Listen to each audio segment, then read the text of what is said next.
Boom! With Jason Ross. No, he didn't. Yes, he.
When? 2021. Oh, they just did it recently.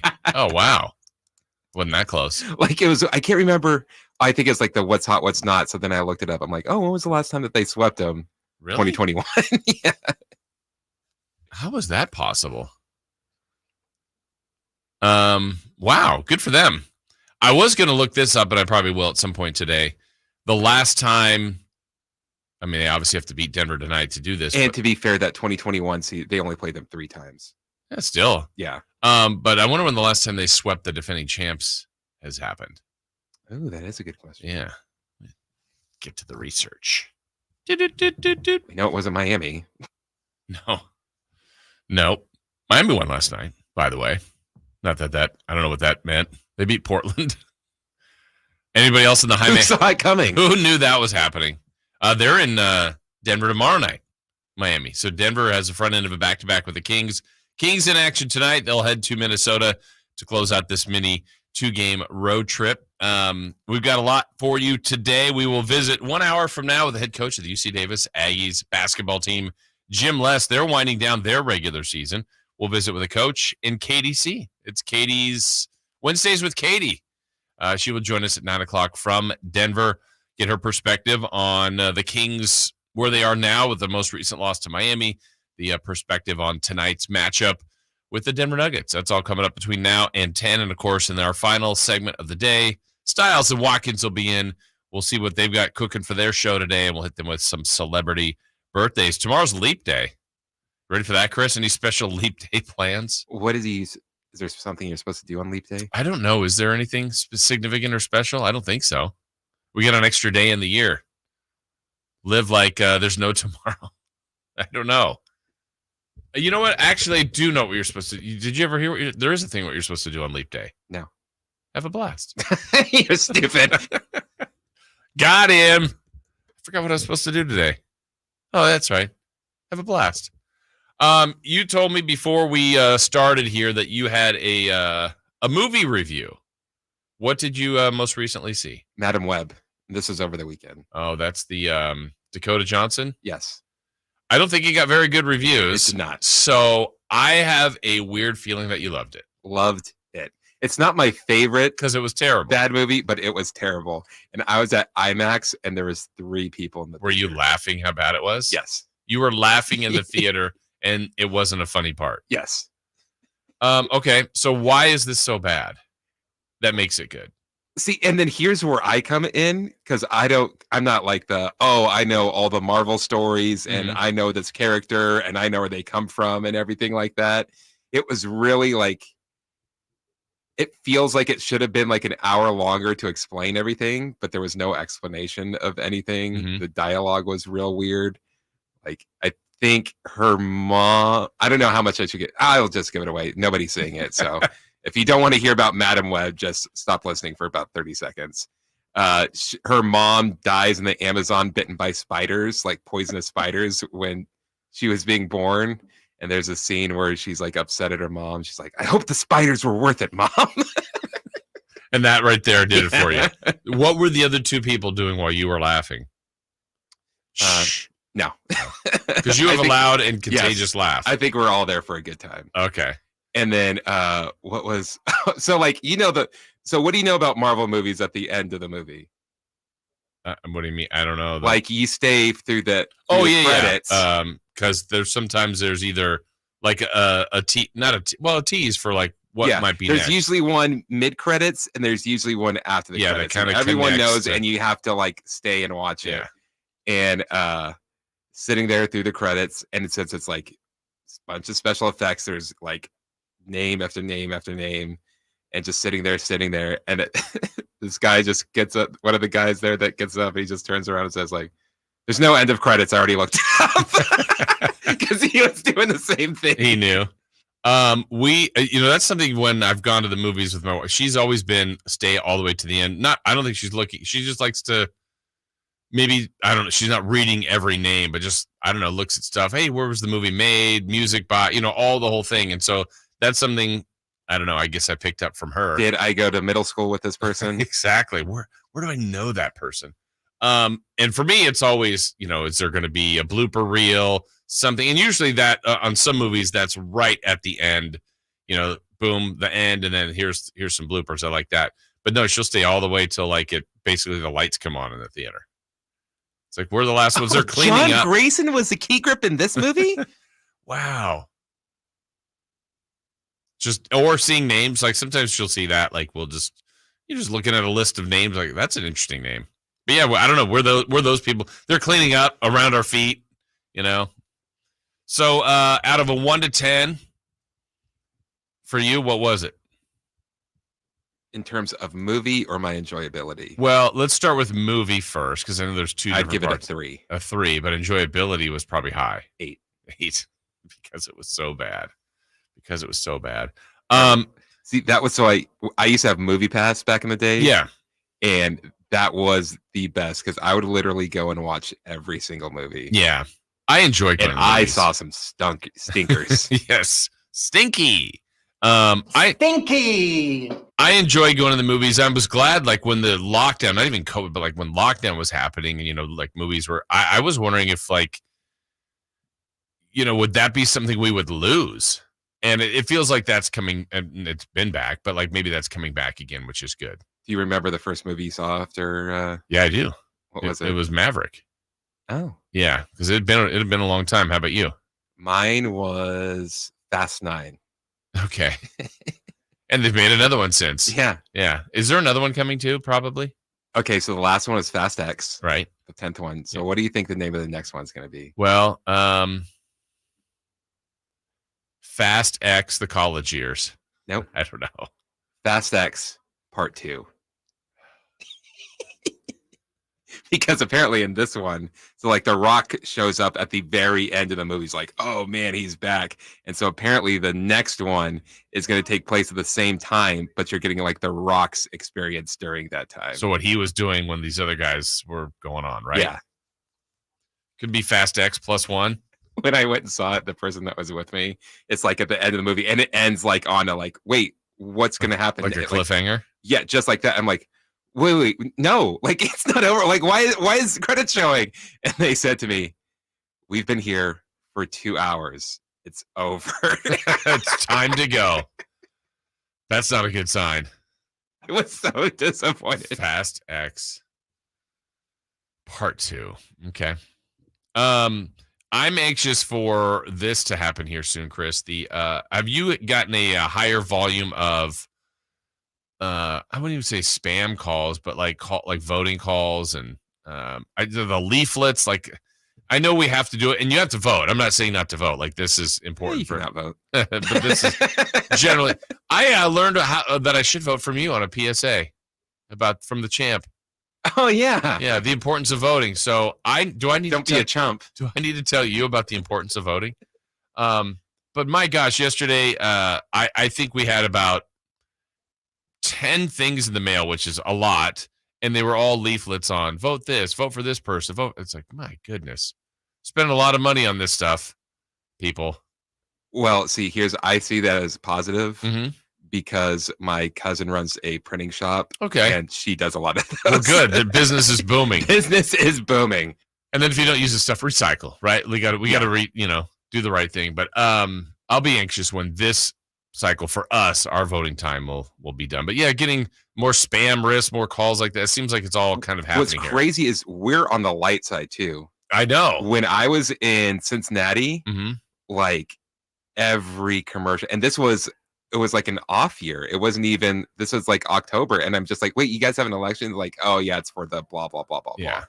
And there were signs on almost every house, all like opposites, like neighbor by neighbor. It felt like I'm just like, I'm like, how do you guys deal with this? It's just like, it's just something that you have to grind through for a few months. And then we're still not even obviously to the bigger election coming later this year. But yeah, there are signs in our community, but I wouldn't say like to you're saying like on every corner, on every house or anything like that. But it's something we've got to go through. And then, I still laugh at majority of the ads. It's less about what you can do. It's really just slander the other person.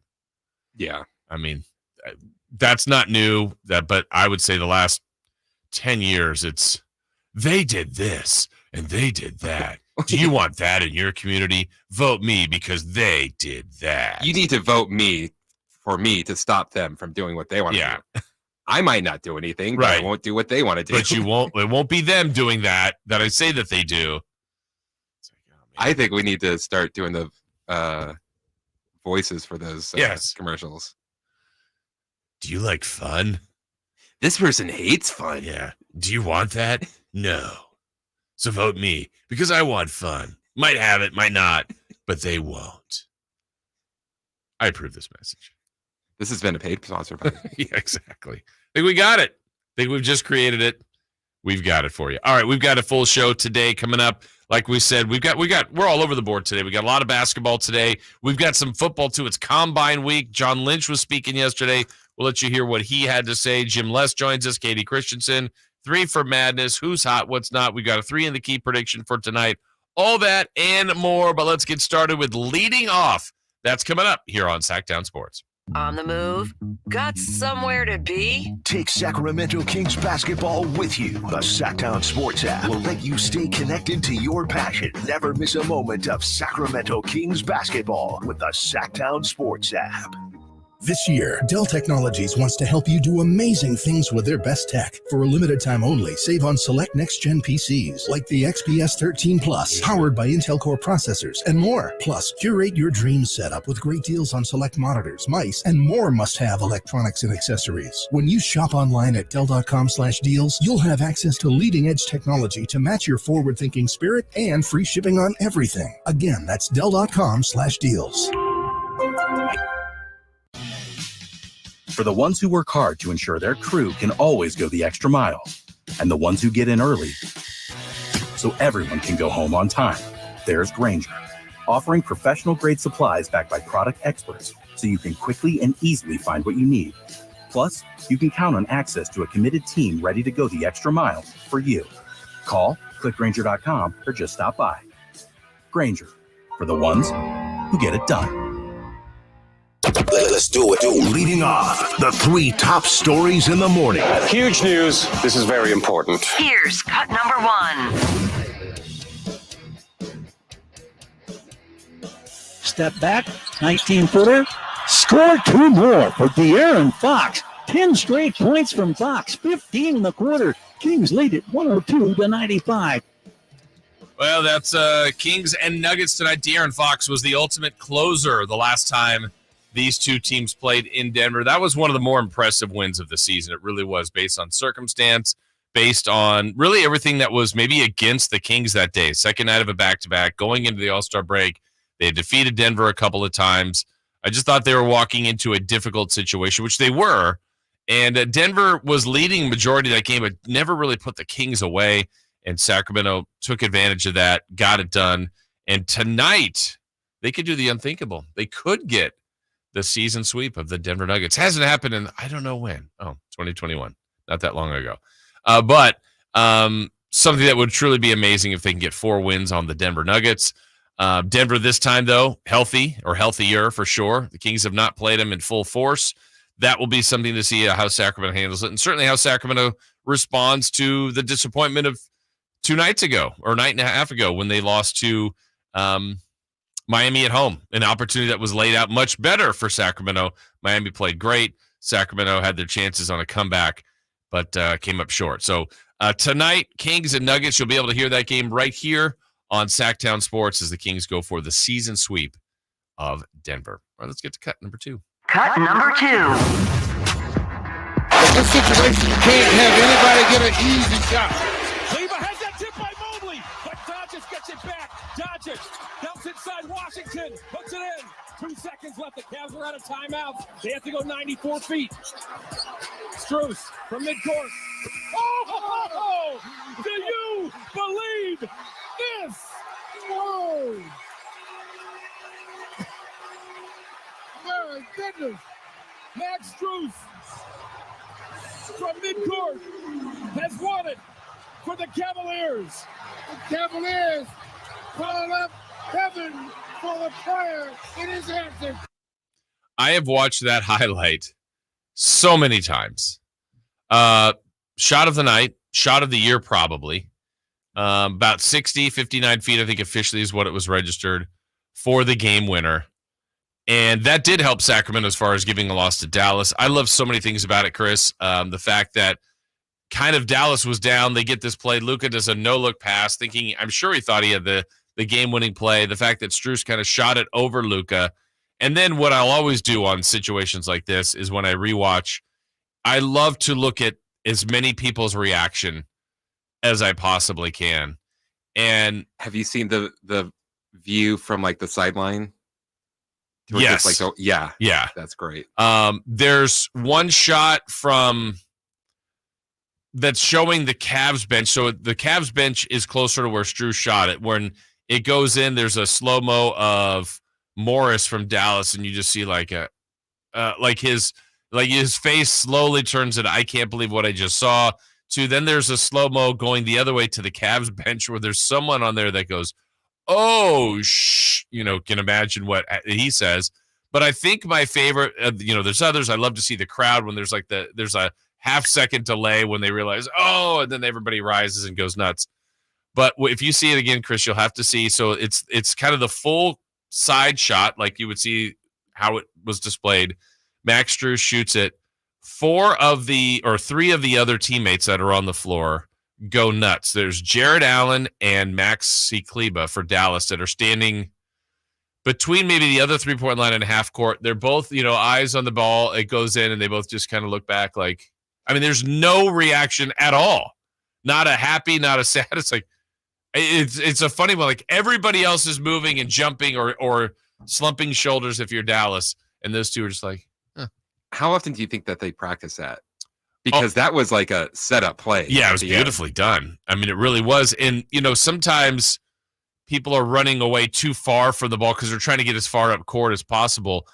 Would you rather – it was kind of contested, but that's a shot I wouldn't say, it's the highest percentage, obviously. But a lot of, we saw what Dame did to the Kings to end the game. It wasn't as far out, but that was so sweet, and it was just nothing but net. It was just perfect. What a way to win a game like that. When you see stuff like that where sometimes people just heave it, or like in high school where you see like people do like hook shots or Tom Maley behind the back. 3. Yeah, exactly. That was cool. That definitely has to be the shot of the year. But the reactions to me are fun. I don't know. I think those are better when they're at home for the home team. Like if that's the road, you'd hear, I guess, 18 people screaming. Unless you had a few more fans there. See, I told you that's the one. You like that? Yeah. I think Doug said that he liked it too. Like, I think he said, like, obviously you like the home fans and stuff, but he said that there is something special about just shutting people up on the road. And then I remember there was somebody, I believe it was JJ Redick, hit a game winner at Golden One, maybe with New Orleans. And it was one of those where, through the heads, G-Man's describing it through the headsets, and there's the basket, and then little the crowds and a little bit of that lull for a second, and then you could literally hear the guys were just jumping up and down. You're like, oh man, I can hear that through my headset just from down there, where normally you can't hear any of that stuff. But Max Strus, if you get a chance to see the play again, check out all the people, but look for Maxi Kleba and Jared Allen. They don't do much of anything in that play at all. All right, that is cut number 2. How about cut number 3? Cut number 3. Swung out, hit high in the air to left and deep. This ball carrying. This ball is gone. It is Dodger debut. Shohei Otani brings them to their feet. A 2-run home run. That's what they've been waiting for. Shohei had his spring training debut, and in his second plate appearance, went yard. Home run for Shohei Otani. Chris, you're the perfect one to ask. I know you like Shohei Otani, but you're not a Dodger fan. Are you rooting against the Dodgers? See, that was the thing. It's just like, oh, we'll see, type of thing. And when he hit that, I'm like, oh, crap. Yeah. And I'm not even I'm not a baseball fan. Yeah. It somehow feels, when he was with the Angels, he wasn't in LA, if that feels weird. No, that's true. It's. And when he's with the Dodgers, it's like, ugh. Yeah. God. Why do you have to go to that? Yeah, there would be something about him that I think we would all say I guess the Angels still is a decent market, obviously, but if it just has never been the same as the Dodgers. But if he was, I think it helped that they weren't going to win a World Series. Yeah, and we all knew it. It's if you were told beforehand and they were able to pick the roster and it started doing, you're like, how did the Angels get Mike Trout and at one time Pujols and that's unfair. They're going to win it all. And then when you see him play, they're not. They're not going to win it all. But now when you see him join a team that is just loaded, it's not his fault. The Dodgers paid him $700 million. Or a DH. Yeah, for this year at least. I could have had a DH. I don't know. I think obviously if you're a Dodger fan, you're going to love him and the team. I think it could be good for baseball in that you could have this villain team. I think that's been out there. The Yankees have been that team before. I think the Dodgers are becoming that team. And that can be good. But if they do go and win a couple of World Series, I don't know how that'll go ultimately for baseball. They've put themselves in a situation to where if they don't win, it's a failure. But if they do win, it's not really a win. Yeah.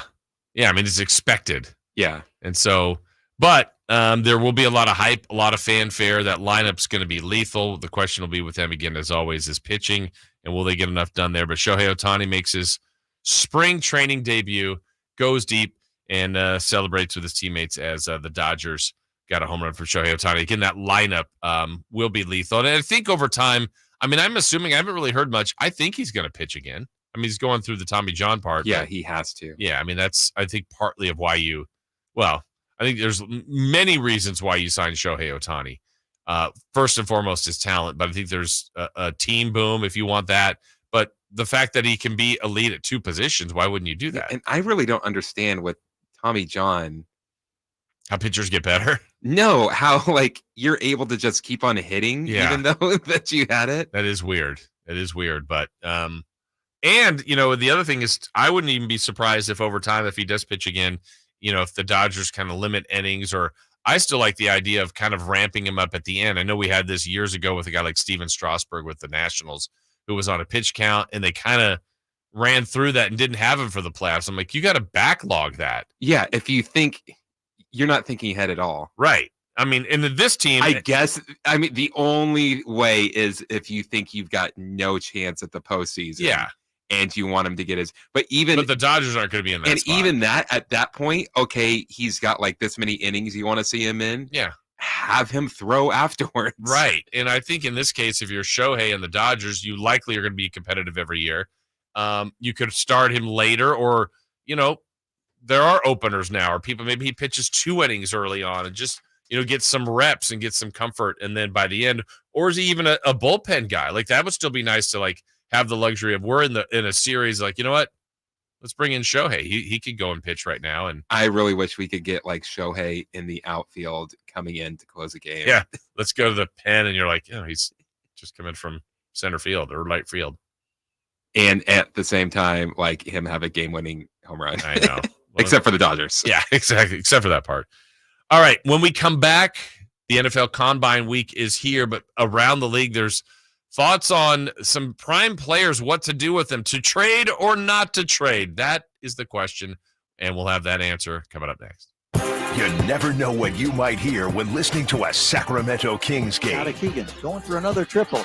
Man, is he feeling it. Keegan, can he do it? Yes, there's number 11, Keegan Murray. Keegan steps back. He just knocked down his 12th three-pointer, a Kings franchise record. He's got 45 points. Never miss a moment of Sacramento Kings basketball with Sactown Sports and the Sactown Sports app. Sacramento weather is brought to you by Sacramento County Voter Registration and Elections. I'm Dirk Verdorn in the KCRA3 Weather Center, and it looks like it's going to be a nice day today. Expect to have temperatures warming up into the mid to upper 60s under mostly sunny skies with winds anywhere from 5 to 10 miles per hour. Get the latest forecast on the KCRA3 News and the KCRA3 app. The next election is March 5th. Vote centers open February 24th. Remember to vote early and avoid the lines. Learn more at elections.saccounty.gov or call toll-free 762-8019. What's up? As always, we're talking to Chad Hoblet of Hoblet Dodge Chrysler Jeep Ram in Woodland. Chad, what's happening for Chrysler's President's Day sale? It's the biggest savings we've had in years on new heavy-duty Ram trucks. Right now, you can save up to $17,000 off MSRP on new 2024 Ram 2500 Laramie Crew Cab 4x4s. And yes, I said 2024s. Plus, we have Northern California's largest selection of Ram trucks with over 500 available. So you're sure to find your new Ram truck waiting at the Hoblet Ram Truck Center. $17,000 off MSRP on the brand new 2024s is a big deal. How'd you pull that off? Hoblet is California's #1 Ram truck dealer and #3 in the nation, which means we have the best selection of the trucks you need at the best prices. No one has a better selection of heavy-duty Ram trucks west of the Mississippi. Plus, when you shop at Hoblet, you're not just a customer, you're family. Hoblet Dodge, the small-town dealer with big city savings and selection. Start your search at HobletDodge.com. Unbeatable prices, unbeatable selection. Nobody beats Hoblet, period. 17,000 total net savings after 11,379 factory rebates and 5621 dealer discounts. Rebates may include 1,000 case construction rebate. Must have purchased eligible case equipment to qualify, and 500 first responder bonus cash. Must be current member of eligible first responder association. Private net savings sample VIN 221743. Power Business Technology is proud to be 100% independent, locally owned, and managed Toshiba copier dealer. Local ownership cuts out the red tape, allowing ourselves to never be too busy to personally answer the call when our clients need us. Recognized for excellence in service execution, training, and customer service, we're proud to be named a 2022 Toshiba ProMasters Elite Dealer. Contact us today for all of your business printing needs at 844-POWER-BZ. That's 844-769-3729, or visit us at powercopiers.com. Tax Talk with Straight Talk. You give and you give. This tax season, you get with Straight Talk Wireless. You get a reliable 5G network and unlimited data and a Samsung Galaxy A14 included when you buy an extended Silver Unlimited plan. So you can give your janky phone to your kid.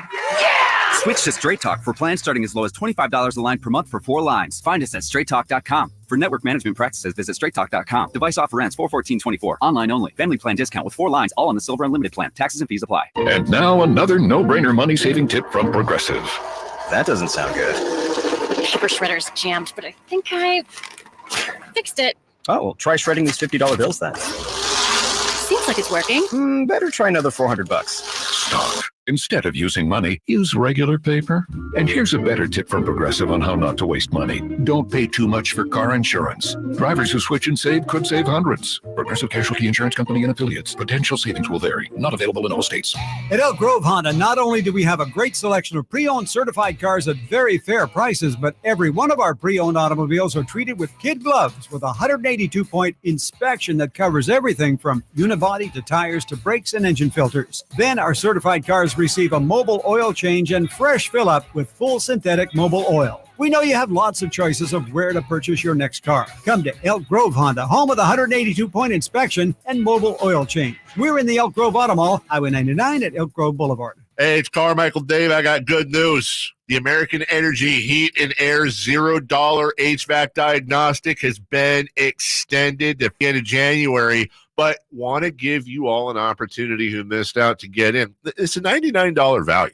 All right, it's $100, and right now it's free. I don't know how much easier I can pitch that. Normally $100, now $0. Let the American Energy team test your system, your connections, and all the moving parts of that system to make sure it's functioning properly. And you know who's going to be coming to your home? A group of people that have an A+ rating with the Better Business Bureau. A group of folks that have been making the greater Sacramento area proud since 1981. $0 HVAC diagnostic. Normally a $100 value right now at American Energy Heat and Air. Go to AmericanEnergyAir.com or call them to make your appointment. 916-520-9990. Hey, Sacramento, guess what? It's an extra special year, a leap year, and we're making every second count at Elk Grove Kia. Get ready to leap into savings like never before. February might be the shortest month, but our deals are anything but short on value. We're slashing used car prices so you can take home your dream Kia today. And speaking of dreams, leap into this deal with the Kia Forte for just $19,988. It's sleek, it's stylish, and it's waiting for you to drive it home.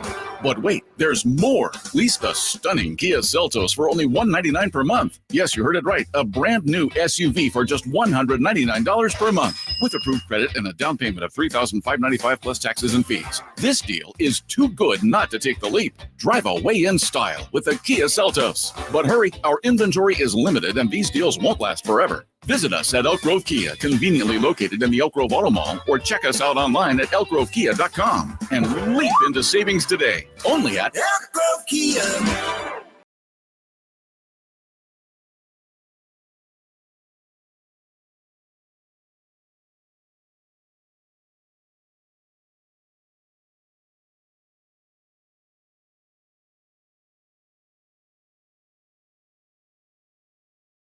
On Sactown Sports.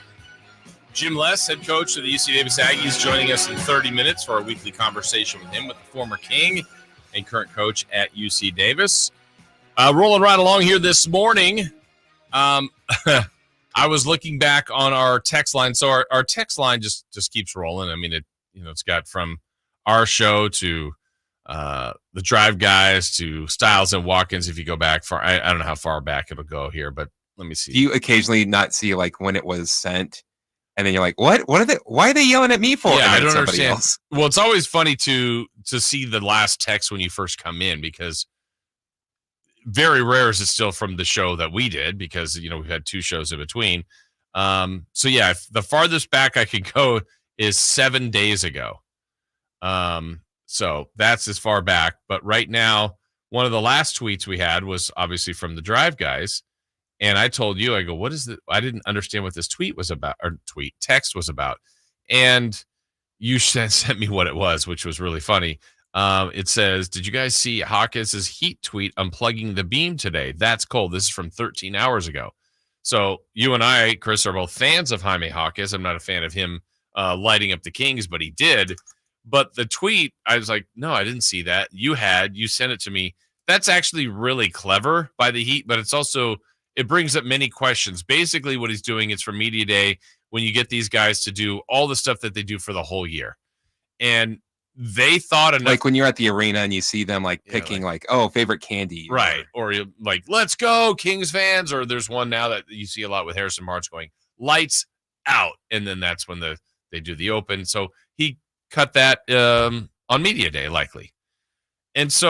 And then other games or gimmicks or little things they may post on social media and so on. This was something that Miami did, knowing that they play the Kings just twice.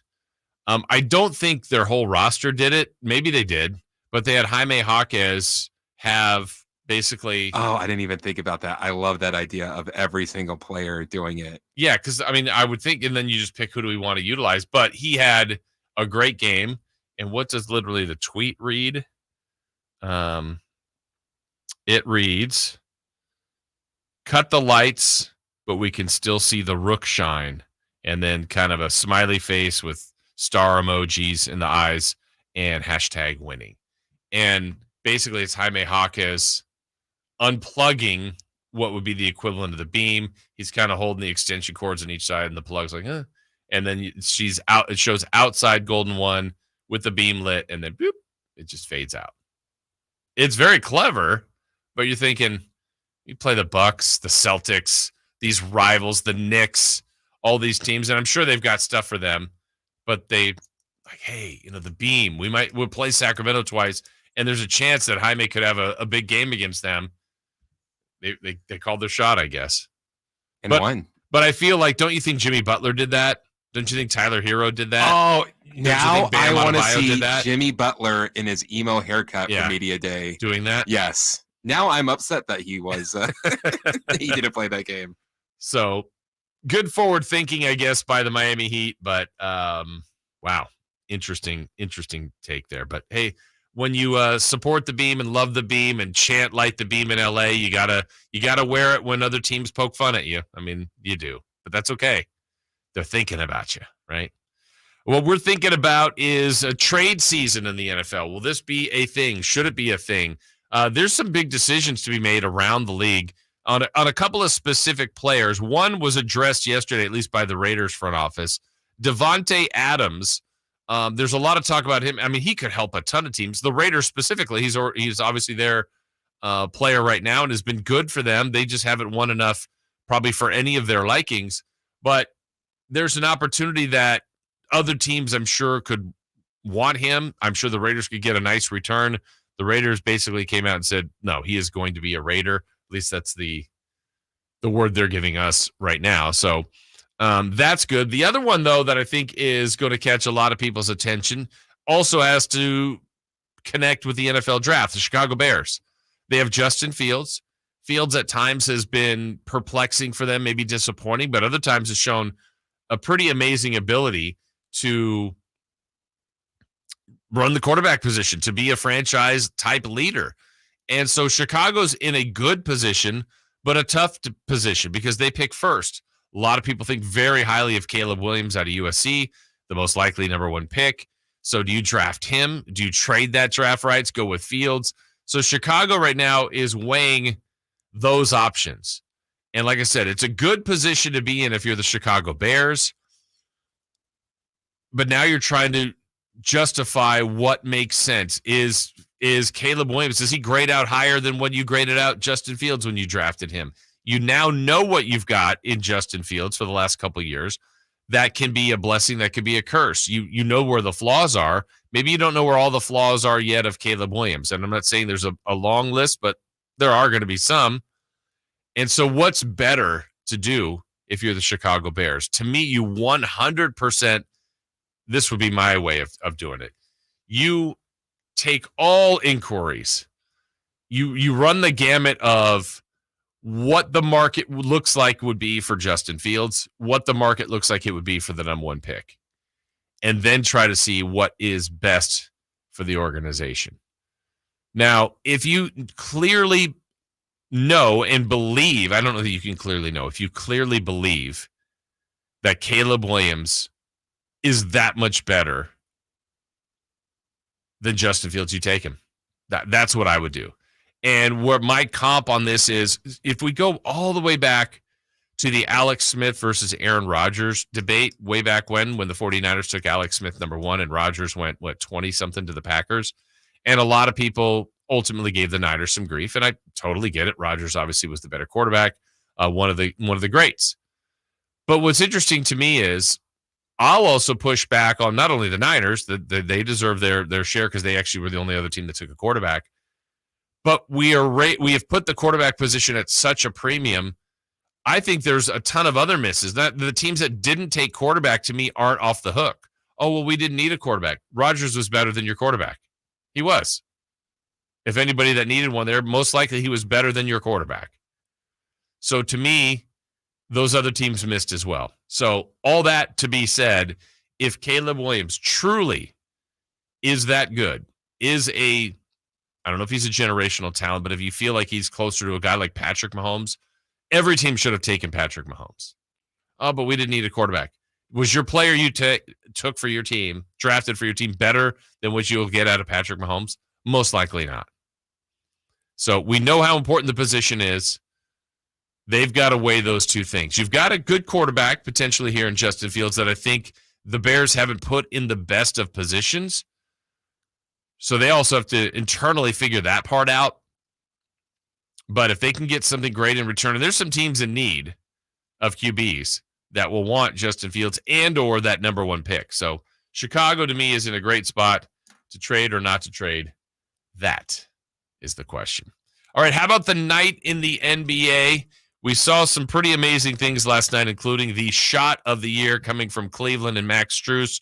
We'll tell you one of the other things that stood out from last night's action in the NBA. That on the other side here on Sactown Sports. Our first year as the radio home of the San Francisco 49ers is one we will never forget. And here's Purdy going to throw one deep, wide for Debo.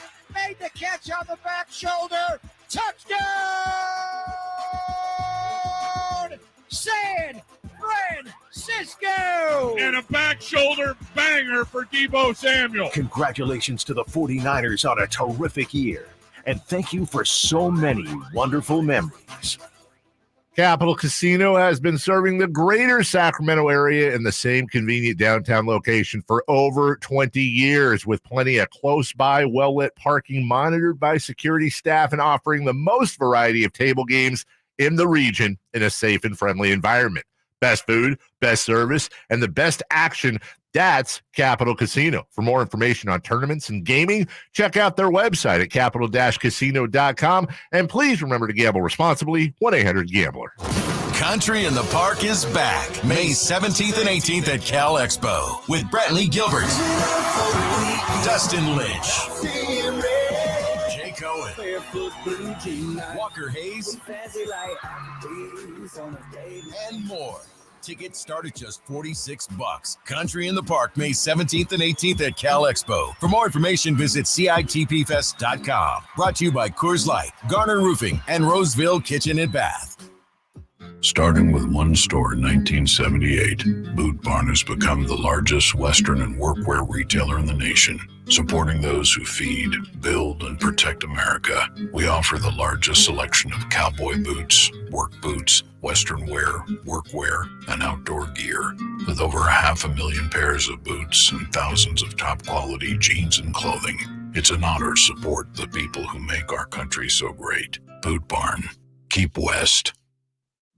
Ew, gotta get rid of this old Backstreet Boys t-shirt. Tell me why. Because it stinks, boys. Tell me why. I've washed it so many times, but the odor won't come out. Tell me why. No, you tell me why I can't get rid of this odor. Have you tried Downy Rinse and Refresh? It doesn't just cover up odors, it helps remove them. Wow, it worked, guys. Yeah. Downy Rinse and Refresh removes more odor in one wash than the leading value detergent in 3 washes. Find it wherever you buy laundry products.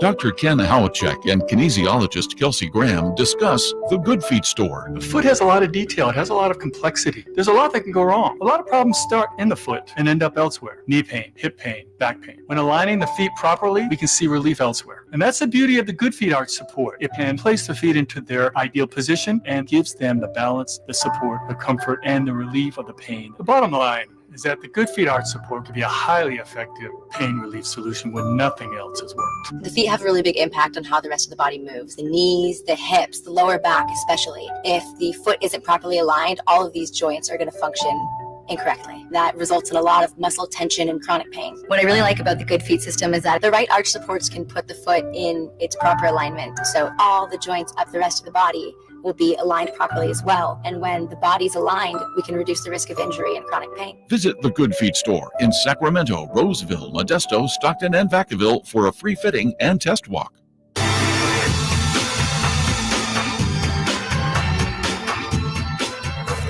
Waking you up with the best in local sports. They just make it interesting, you know? It's the Carmichael Dave Show with Jason Ross On Sactown Sports.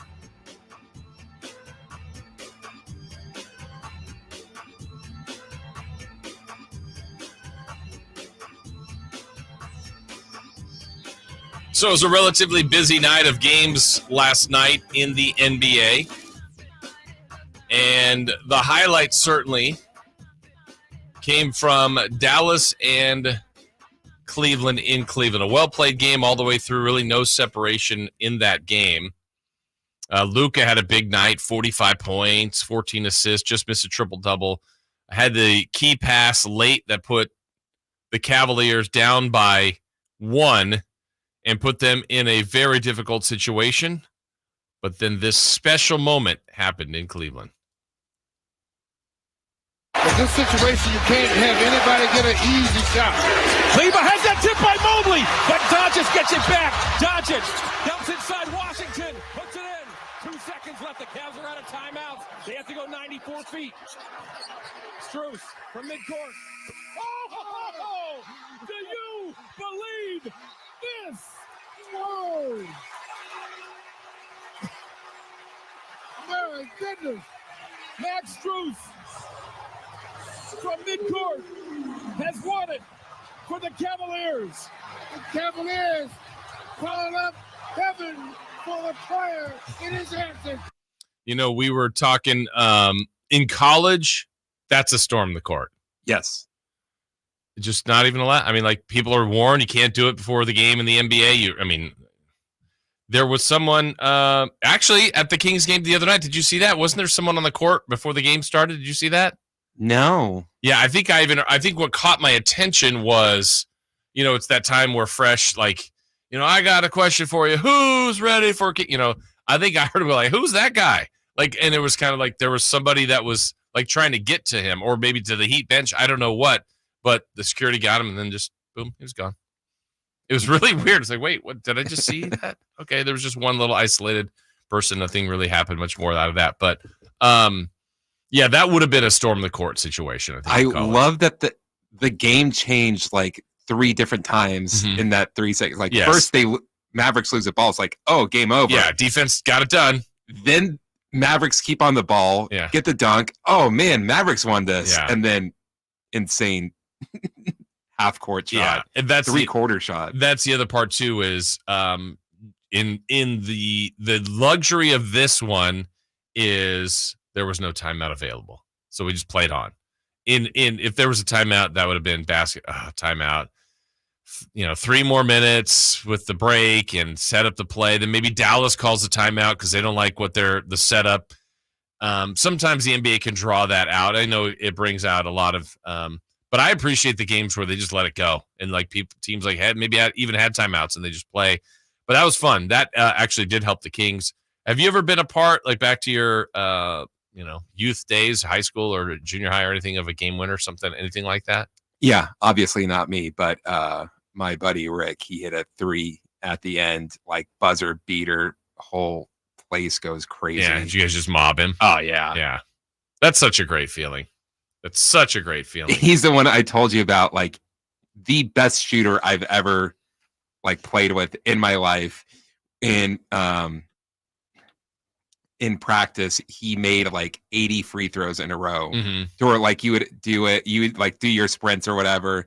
Then everyone team up, you do 5 minutes of free throws, and then you're on a run, keep going, and then whoever's the last to go out, then we get back to practice. And he's just there. We're all in the corner, like not paying attention. He's making everything.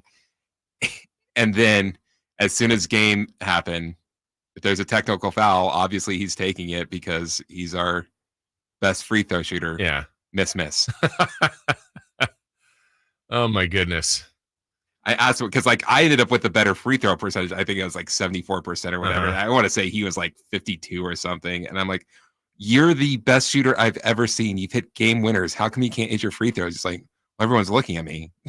What does that mean? He felt it. It's mental. Wow. He's also you know that time in your life when you're like between like 17 and 21 where you're basically filling time all the time. We used to do this thing with our friends where we would go to a miniature golf place and it'd be like our Masters, like once every couple of months, where we have a tournament, and we had a green jacket too, and the winner would get the green jacket. And like how it worked, like we did this for a long time, to eventually like everyone had it except for him. And I was on this run. I think I won like 4 or 5 times in a row. And so it got to like the last hole, and he was up 3 holes, and like he's playing it very conservatively. And I cut it down to like we're tied on the last hole. And we both putt, and he's like a little bit further away than me, so it's his to go. No. I was further. I hit it in for a second shot, and he's got a very easy putt for a second, and he's just sitting over it, and he just like almost launches it. It's all in his head. You got in his head. And that, I mean, there's so much to that in sports. I mean, I really believe in that. I mean, that I think it's been proven to be true. And that's why, like, some of the like they just try to visualize it, try to think it, show their confidence.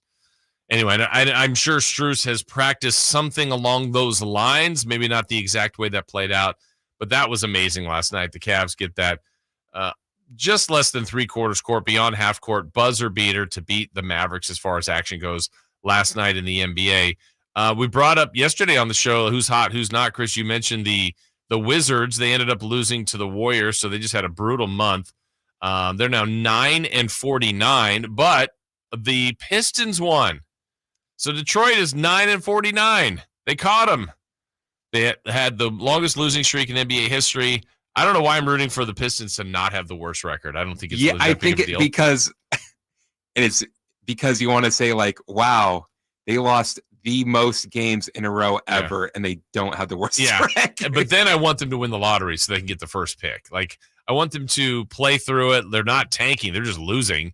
And that would be great if they get that reward. Now, what's ironic, the Spurs better be careful. They're at 11 wins. I mean, the Spurs aren't really thriving either. So we got three teams down near the bottom. Spurs got defeated by I'm sure they'll just somehow end up with a generational center again. Exactly. And then go, do we keep Wembanyama or the next generational center?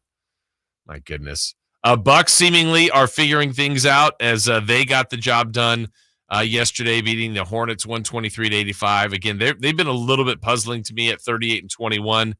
Miami did respond after the win against the Kings. They go back-to-back and beat the Blazers, though they had a little bit of trouble with that when they did welcome back Jimmy Butler. The top of the West continued to thrive as you had OKC winning yet again and Minnesota winning again. The Kings will be in Minnesota on Friday. Both those teams now 41-17. 41 wins.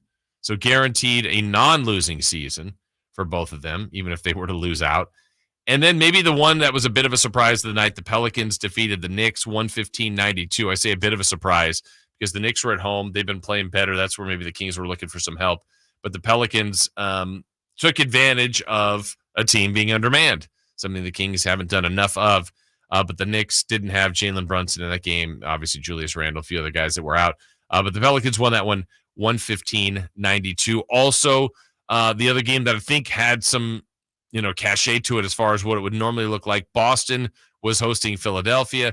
Philly's really had a tough time without Joel Embiid. That makes a ton of sense, but they just have not been the same. And to me, I can't even remotely take Philly seriously if they don't welcome him back and get him back to when he does come back, if he does this year, to that MVP form. If he's not, it's going to be another rough year for Philadelphia, where they've been one of those teams that's been really good here for the better part of about 5 or 6 years, and nothing really to show for it, unfortunately, for them. Now, they've got a generational type talent in Joel Embiid. They've got some money to be available. That's going to be a team to watch the offseason. Philly's got a ton of money this upcoming offseason. But, what will they look like when they get there? And then Boston 46-12 after the win yesterday. And to me, Boston is that classic team that's in that spot where they are very, very good. And all they can do is wait to see if they can win the title. Because for Boston, it's not about getting to the conference championship or getting to the final. It's about winning the championship. And when you've had the best record, you've been dominant at home, you've got the best starting five, they are waiting to hoist a trophy again. That's what Boston's goal is ultimately going to be. So that's a look at the night in the NBA last night. Again, Luka had probably the best individual night. There was a couple others. I know Tatum was very big, a near triple-double for him, as they were able to get their 46th win. All right, coming up in the next hour, we've got 3 for Madness, brought to you by our friends at Fire Wings. More on the NFL, more of John Lynch speaking to as the Niners still looking for a new defensive coordinator. What's the latest with Brandon Ayuk? And with the combine here and draft coming around the corner, we've got stuff there. But when we come back, also more on the Kings and the Nuggets tonight. When we return, though, Jim Les, head coach of the UC Davis Aggies, He will join us. We'll visit with the coach. That's coming up here on Sactown Sports. Trying to find out where to catch your favorite team's games? Are you a fan of the Kings, Niners, and the NFL? Well, Sactown Sports has you covered. Touchdown! San Francisco! It's all on his shoulders. Cox rocks. He fires for the win.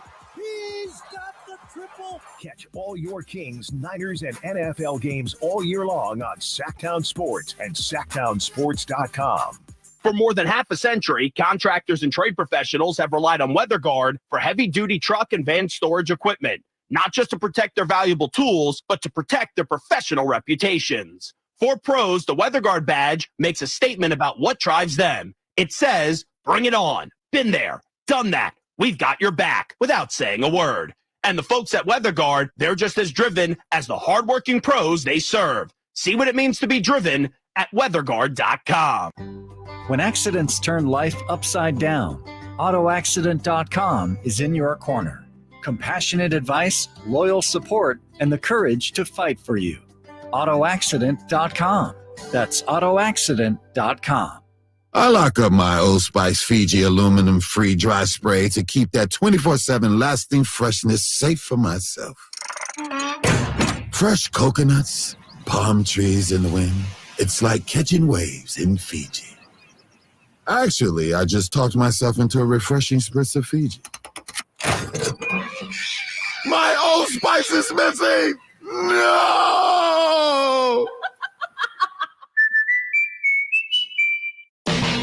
In business, service is everything.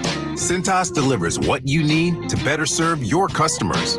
Whether it's freshly laundered work apparel for almost any job imaginable, tested and inspected fire protection systems, first aid and safety supplies, on-site AED training, or mops and restroom products stocked and ready when you need them. Better work days happen together. So visit Cintas.com. Oh, I'm ready! And get ready for the workday. Discover your dream home at Subcontractors United, your source for all home improvement needs. A talented team of home services experts is ready to make your projects a breeze. No more endless internet searches. Find your contractors in one place. Enjoy stress-free service absolutely free, with no hidden costs and no accounts to set up. Transform your living space into something extraordinary. Visit Subcontractors United today and experience the joy of hassle-free home improvement. Dream big at subcontractorsunited.com. Thousands of years ago, ancient civilizations used leather for water skins, armor, and sandals. Hi, this is Franklin Rosa with a word about Nature Wood Home Furnishings. Today, leather is one of nature's most luxurious products. The combination of leather with beautifully designed furniture creates an end product that adds luxury and sophistication to any room. During Nature Wood Home Furnishings leather sale, you'll find their considerable selection of leather is flexible, breathable, natural, and maybe most important, comfortable. Whether you're a relaxed contemporary kind of person or you're more classic leather, Nature Wood Home Furnishings has color choices and styles to fit your home. In fact, I doubt any store can beat Nature Wood's selection. During Nature Wood's leather sale, all leather furniture is on sale for a limited time. Sit, enjoy the comfort of leather at Nature Wood Home Furnishings, off Highway 50 at Hazel. Look for the water wheel. At aimyourdigital.com, we'll help you target the right audience, build your leads, and crush your quota. Take your business to the next level. Our digital marketing strategies help grow awareness of your product or service, all while building trust in your business. Our approach involves leveraging multiple tools and strategies to deliver exceptional results that are customized to your unique business needs. Don't wait to run out of sales leads. Keep your business growing. Get started with aimyourdigital.com today. Guys, want to lose weight, improve your performance, and increase your drive? Revive Men's Health Sacramento can help you address the root causes of weight gain, low energy, poor drive, and performance issues. And since your testosterone level has a direct impact on your weight and fitness, we'll give you a free T-check and free exam at Revive Sacramento. Imagine upping your game, losing weight, and getting in shape all at once. Revive can help you make it happen with our new cutting-edge weight loss medications, like your favorite athletes and celebrities use. They're affordable and available now. Weight gain and low T are treatable conditions. We know we can help you. Take that first step and book today. you're only one step away from getting in the best shape of your life. Call Revive Men's Health at 916-277-8599.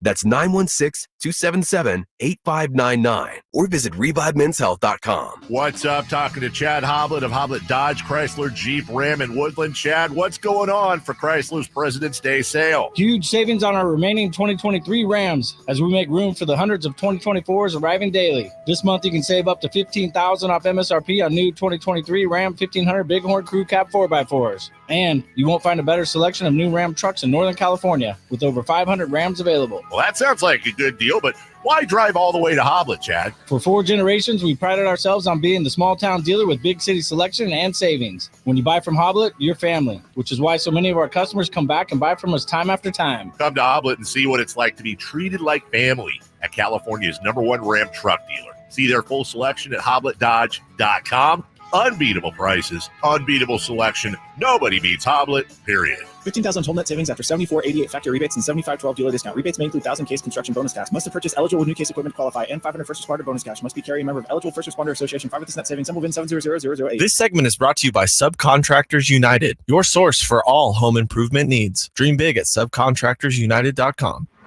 From the Power Business Technology Toshiba Studios, KHTK-AM Sacramento, KYMX HD2 Sacramento, the only station in Sacramento giving you local sports coverage from 6 a.m. to 6 p.m. Monday through Friday. Sactown Sports.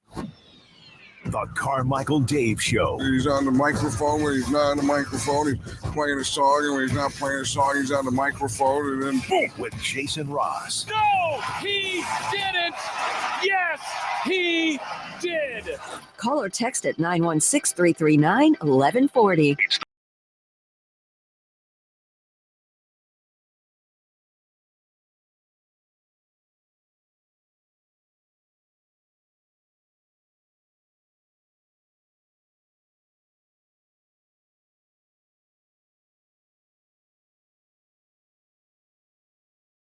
Hour of the show. Jason Ross here with you. Chris Verlod running the show as always, doing great work there. We take you till 10 here on Sactown Sports. Kings back in action tonight against Denver. They're trying to get the sweep of the defending champs. That'd be a 4-0 sweep. That'd be impressive if they were able to do that. We got more on the Kings game tonight, but it is Wednesdays at 7. We always love checking in with the former King and current head coach of your UC Davis Aggies, Jim Less, as he joins us here on the Folsom Lake Honda Hotline. Coach, good morning. How are you? Jason, good morning. How are you? I'm hanging in there. How about yourself? I'm doing well. I caught the Jaime Jaquez show the other night. Wow.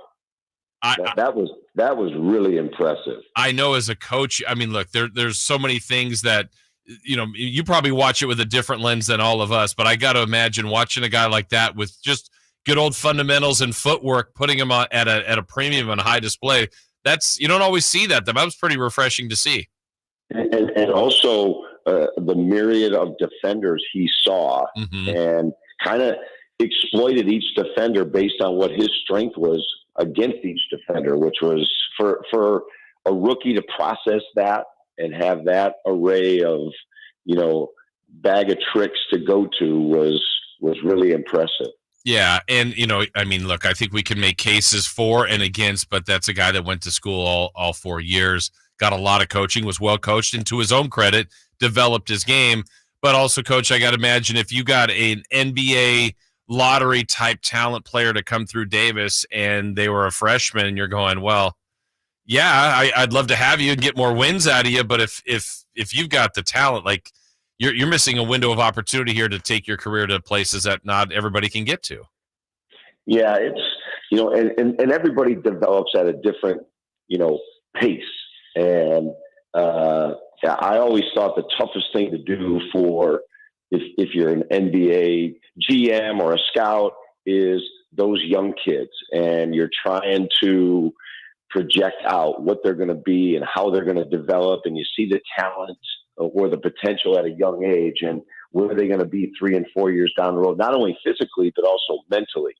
And the couple organizations that I've had an opportunity because of players that I've coached, it's amazing. And I wouldn't use names, but one organization that has a great reputation, when they wanted to come and scout one of our players, they wanted not only to watch practice, they wanted to meet with the academic coordinator, strength coach, every assistant coach, head coach, and sit down with each one of them and talk about the player, the person, the background, the work ethic, the character. And then I had another organization, same player, the night before the draft, call me and had just worked them out once. And we had a conversation, and it was somebody I knew. So 15 minutes of that conversation was personal, and getting back to, memories and talking. And the next 15 or 20 minutes was about the player. And two different organizations. One had them ranked really, really low. One had them ranked really, really high.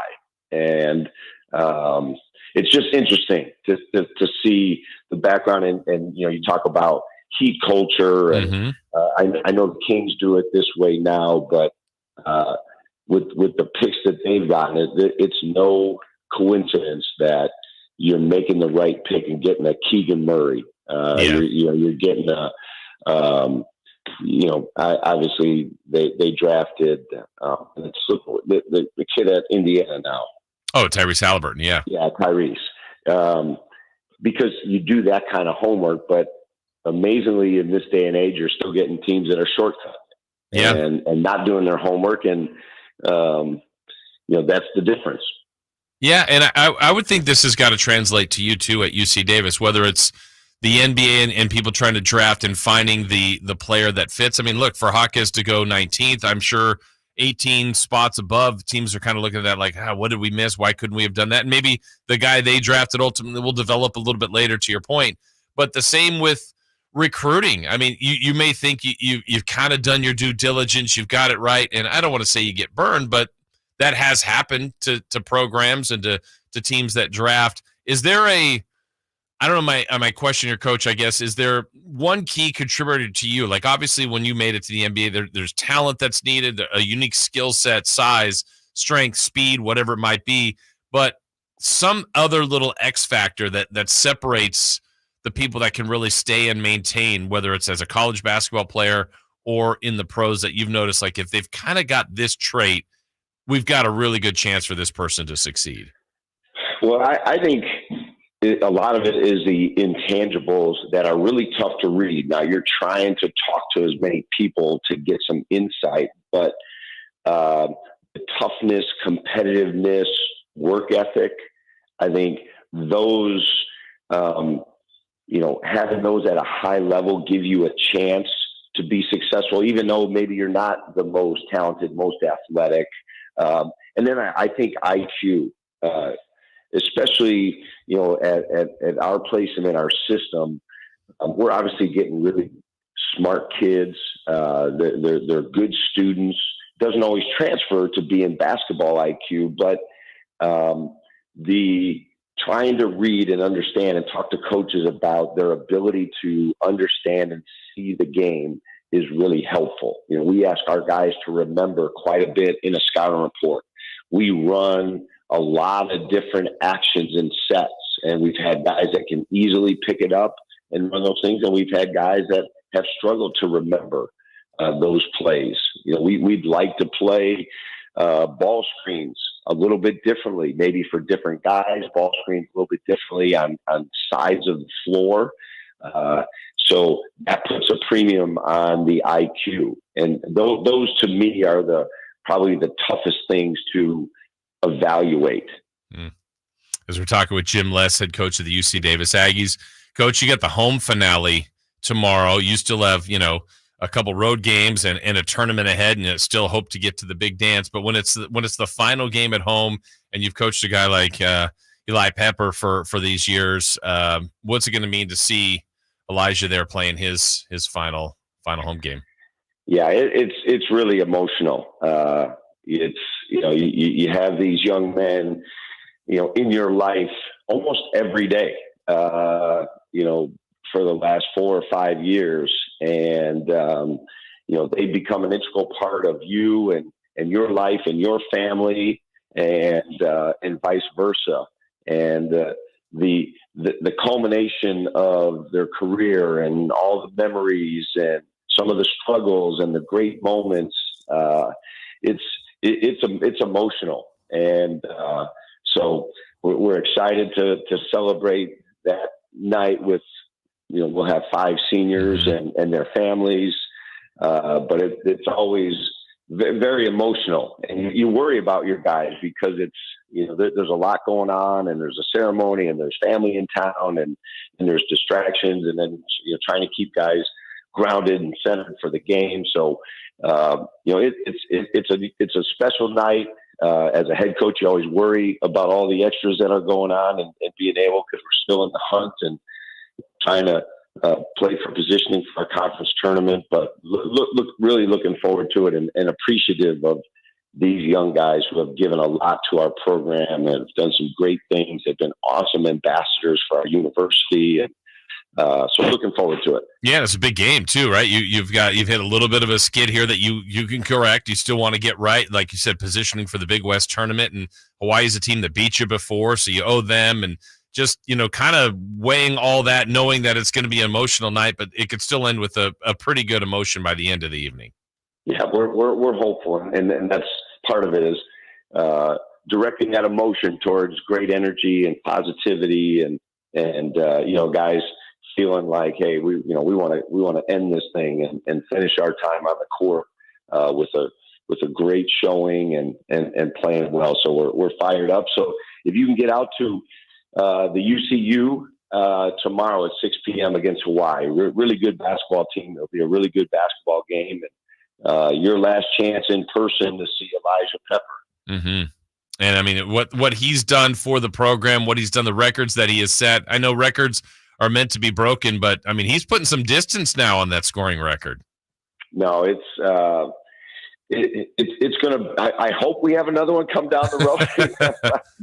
I'm not really thinking about that or expecting that, because he's done some really special things, and we were talking about that recruiting aspect and looking for the special qualities. And I remember watching him, and he was playing on a nondescript club team, yet they were playing in a tournament against some of the big AAU club teams that have all the reputation, and that's what attracted us to him was his how hard he played, his competitiveness, and he didn't care that, maybe he was the underdog, or that these teams and the guys who were playing, they were ranked such and such, or the team was supposed to be this and they were supposed to lose. And he was just a fierce competitor. And, that's translated into a really good career. He's gotten better every year, and he's just turned into a heck of a player, and he's going to get a number of opportunities, I think, to work out for NBA teams based on what I'm hearing. And I don't know if there's a chance he'll get drafted. It's a possibility depending on how his workouts go, but I know he'll be in some summer camps and summer leagues, and he has a chance, the way he shoots the ball, to maybe come back to Sacramento and play again, hopefully. Yeah, that'd be fun to watch, fun to track. Coach, I'd love to ask you kind of something that hit the national stage as a talking point that really is relevant to college basketball. But the scenario of storming the court, we had the situation where Wake won the game, an injury there to a Duke player. We had one earlier in women's game with Caitlin Clark getting hit by a fan. That's happened for many years, and sometimes nothing happens, but sometimes things can happen. What's just your take, your perspective on whether or not we should even have the ability to storm the court? Yeah, I think you can do it, and you can have it controlled. I think you can have security that keeps the students back for at least, maybe it's 20, 30 seconds, where you can at least get the opposing team in particular off to the side. Maybe there doesn't have to be a handshake on that night, and just get them moving off the floor, or at least get them in a secure area where, it's roped off, where they can walk off the floor without having any confrontations. You want to enjoy the enthusiasm of a big win and celebrate with your fans and the students. And I think that's special. Those are special memories. But all of these incidences were it's immediate. The game ends. And, I know Filipowski's taken a lot of flack, but there's a lot of emotion that's going on in the game. And the last thing guys are thinking is, hey, how do I clear myself and get off this court and not get run over, not bump into somebody and do all those things? They're in and about the emotion of the game, and that's the last thing that's going through their mind. So the administrations have to protect the players, the visiting players in particular, and just it's 30 seconds. Literally in 30 seconds, you could get that done and still enjoy a big victory and let your students celebrate and your student athletes celebrate. I think that's a good perspective, Coach. We really appreciate your time each and every week. We look forward to talking to you next week. We want everybody to get out to watch the Aggies home finale, honor that senior class of guys you're saying goodbye to, at least on the home floor. Enjoy the emotions, all the good with that tomorrow, Coach. Take that all in, and let's see if the Aggies can get that W tomorrow night. Thanks, Jason. Appreciate it. Appreciate you having me on. I appreciate it. That is Jim Les, head coach of the UC Davis Aggies. Aggies and Hawaii tomorrow night. That'll be at UC Davis. We're back. 3 for Madness, 3 questions, 3 answers, brought to you by Fire Wings. Coming your way next. The only place you'll find Malik Monk is Sactown Sports. Oh my, what an athletic move that time by Malik Monk. Hey Sacramento, it's Malik Monk and you're listening to the home of the Sacramento Kings, Sactown Sports. Your local sports leader. Without the ones like you, who work tirelessly to keep things running, everything would suddenly stop. Hospitals, factories, schools, and power plants, they all depend on you. No matter the weather, emergency, or time of day, you're the ones who get it done. At Grainger, we're here for you with professional-grade industrial supplies. Count on real-time product availability and fast delivery. Call, click Grainger.com, or just stop by. Grainger, for the ones who get it done. Get ready. This week, Staples has deals so good, you're going to want to sit down. Are you sitting? I'll wait. Great. Right now, during Staples Sit-a-thon, you can save up to $180 on select chairs. That's up to $180 off desk chairs, up to $180 off computer chairs, and up to $180 off gaming chairs. So hurry into Staples now for the Staples Sit-a-thon and grab a seat or 2. Ends 3/2. In-store only. See associate for details. 3 questions, 3 answers. It's 3 for Madness on the Carmichael Dave Show with Jason Ross. Here's question 1.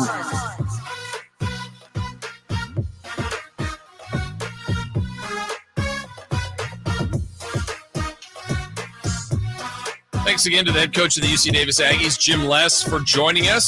Still to come at 9 o'clock. It's Wednesdays with Katie. Katie Christensen, Kings television analyst, will join me here. We look forward to that. But right now, Fire Wings brings you 3 for Madness, 3 questions, 3 answers. Fire Wings, 21 delicious flavors of wings. I suggest the peanut butter, but go for anything, any of the wings you'd like. Salt and pepper is good. That's good too. Garlic parm, lots of good stuff. Fire Wings, just wing it. Chris, what is question number 1? In your prime, which drill for the NFL Combine do you think you would have performed the best? None of them. In my what? prime. I think I would do a very good job on one of them. Okay, wait a minute. I looked at this yesterday. Let me see if I can guess. The shuttle run? No. Okay. Well, I'm looking at tests and evaluations. Okay. list. Okay, gotcha. The Wonderlic test? Close. You're getting closer. Interviews? No, I do terrible at that. Drug screening? There you go. You pass or you fail. In my drug prime, screening. I would Yes. pass the drug screening. The question is yes. 40-yard dash. I mean, I could do it in my prime. Not great. Bench press. I wouldn't have been very good at that. Vert. Broad jump. The one I saw that was listed there is like position drills too. Yeah, like I would have liked to have done like catch the football out of the or like when they're turning and it's like different angles and just. Oh, I've done that before. Have you? At the I went to an XFL game, San Francisco Demons. Yes. And they had like a thing where they've got the cones and you run a route and they shoot the ball at you. Did you catch it? Took me 3 times, but I finally caught it. Come on. I'm like, they were like shooting it like way far away from where I was supposed to be. Leave your feet. Yeah, these things are, been talked about for years. The meat market, what they're looking at. I mean, the outliers will stand out. Is this the quickest 40 time we've ever seen? Or this person bench pressed this excess amount or lack of an amount? Like we've seen that kind of stuff. I guess the reason and the effectiveness of this is you can comp people from years. It's like I said, oh, this person did the fastest 40-yard dash ever. Well, they ran the same 40 in the early 2000s to the 90s, so it's the same distance, and you can compare past people, but that's just such a bizarre thing. I don't think I would have done well on any of them. 3-cone drill, 20-yard shuttle, broad jump, 60-yard shuttle. The interviews. I think I've talked my way through a good interview, maybe. All right, let's get to question number 2. Question 2. ESPN.com predicted each team's opening day starting QB in 2024. Thinks that 4 rookies will start. J.J. McCarthy's with the Broncos, Michael Penix Jr. with the Raiders, Jaden Daniels with the Patriots, and Drake May with the Commanders. Which of those catches your attention the most? Yeah, this obviously none of these guys have been drafted yet. This is what their predictions would be and where they land. Michael Penix Jr. with the Raiders kind of is interesting. I think Penix had a really good year. I mean, I remember him at the beginning of his career at Indiana. Then he transferred to Washington. The last 2 years was great. This year was pushing for the Heisman, the national championship. And he was he's a pretty good talent. I think he's going to be fun to watch. And if you just look at those teams between Denver, the Raiders, the Patriots, and the Commanders, the Raiders at least had the best team last year, the best record. They weren't unbelievable, but they had the best record amongst that group. And with changes around that organization, as far as now going full force with Antonio Pierce, the assistants that he added, I wouldn't be surprised if there's a little resurgence for now what the Silver and Black are trying to do there. So that's the one that catches my eye. I don't know if he's the most talented of the group. I know Jim Harbaugh has been really praising his college quarterback. J.J. McCarthy thinks he'll be a starter in the NFL as soon as next year.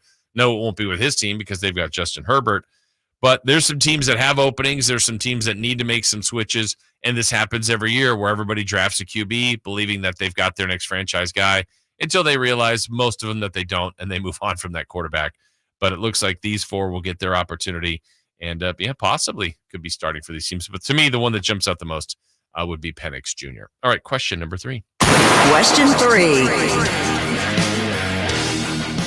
ESPN.com, in its prediction for each team's opening day starter in 2024, had Kirk Cousins with the Falcons, Russell Wilson with the Vikings, and Justin Fields with the Steelers.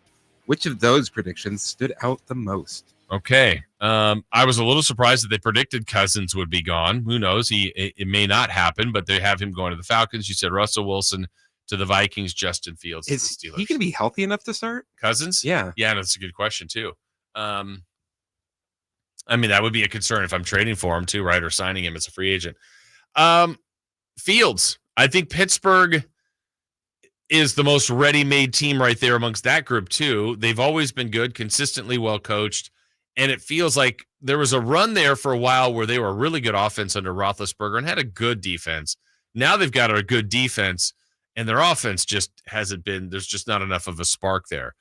And Fields could be the right fit for that team. I mean, I think that team needs a jolt at the QB position. It hasn't been Trubisky. It hasn't been Pickett, Rudolph. No, it just – they need something else, someone that they can kind of rely on. That division is good. They were good too, but it still felt like they were good with the most important position in football. So to me, if they landed Justin Fields, that would be the most intriguing. And it's much like we talked about earlier. The spot that Chicago is in is a good one, but they got to handle it right. They could go forward with Fields and trade that number 1 pick and get just a haul for that, or move Fields, get the nice return for him, and go forward with Caleb Williams and kind of start new and just hope they've got the stud rookie and just going forward. So we will see. But the quarterback carousel will be interesting to watch this offseason, and the running back one that we talked about yesterday as well. All right, speaking of the NFL Combine, it's Combine week, and so many different things have been important in kind of what we were talking about with Coach Les, kind of indicators of what make quarterbacks or other players great, like predictors. Well, we don't have really the Wonderlic test to fall back on much anymore. They've got a new one. We'll explain what that has been. It's been here for a couple of years.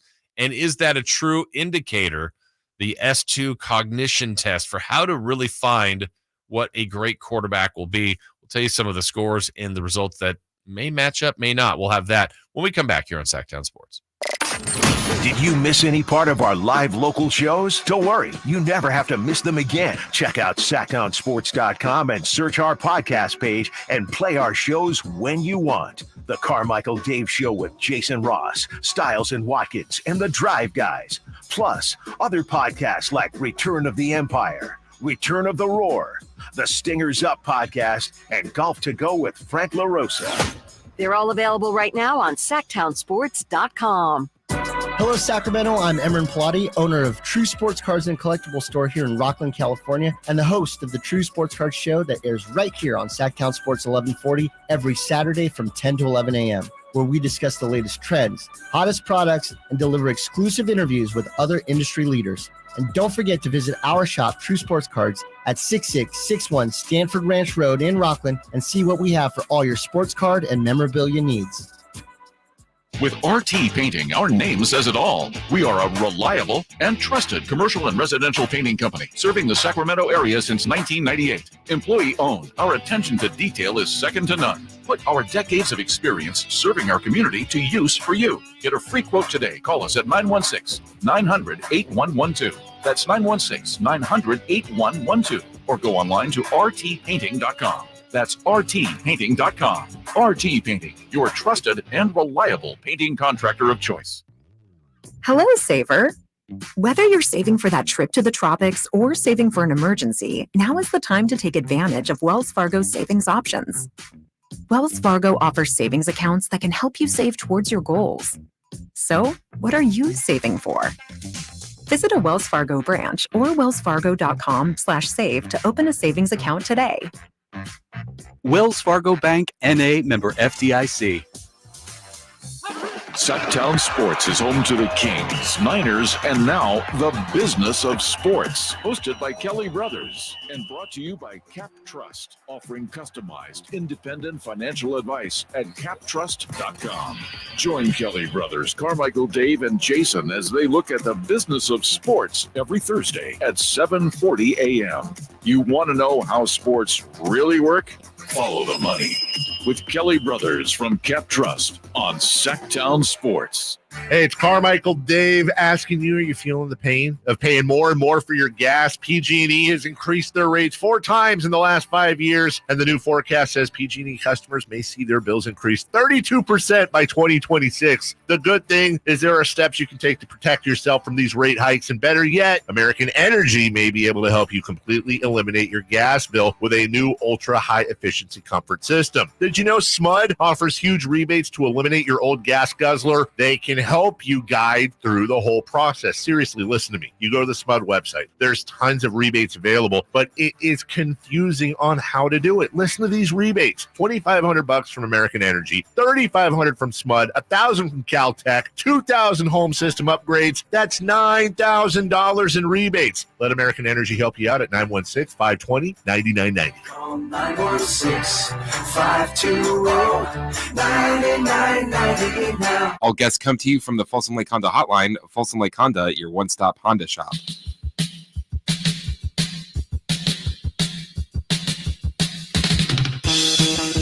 The only place in the morning to get your sports fix. Live and local. The Carmichael Dave Show with Jason Ross.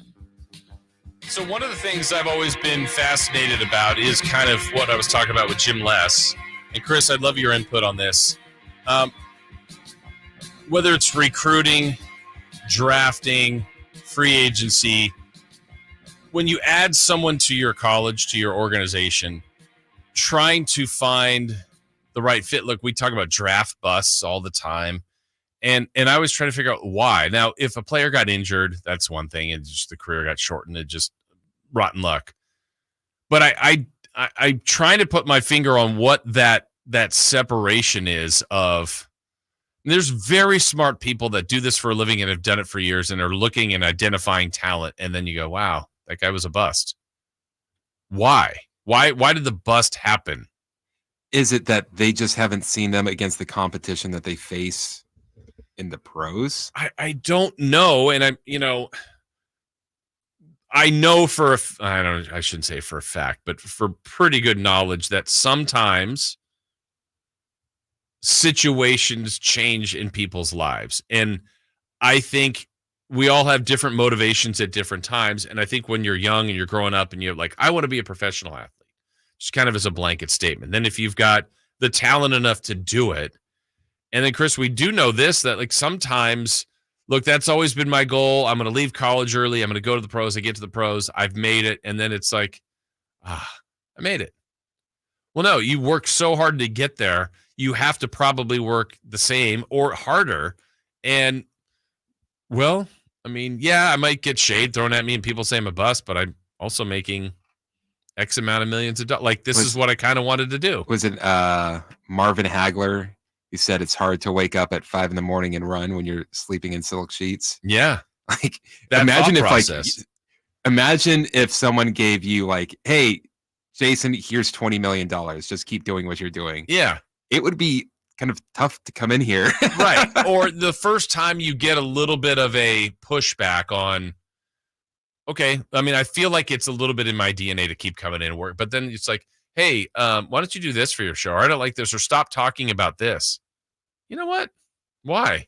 Yeah. So the first time, it's like, okay, maybe I hear that, or I would have taken that criticism differently, or whatever it is, or direction. And then you go, you know what?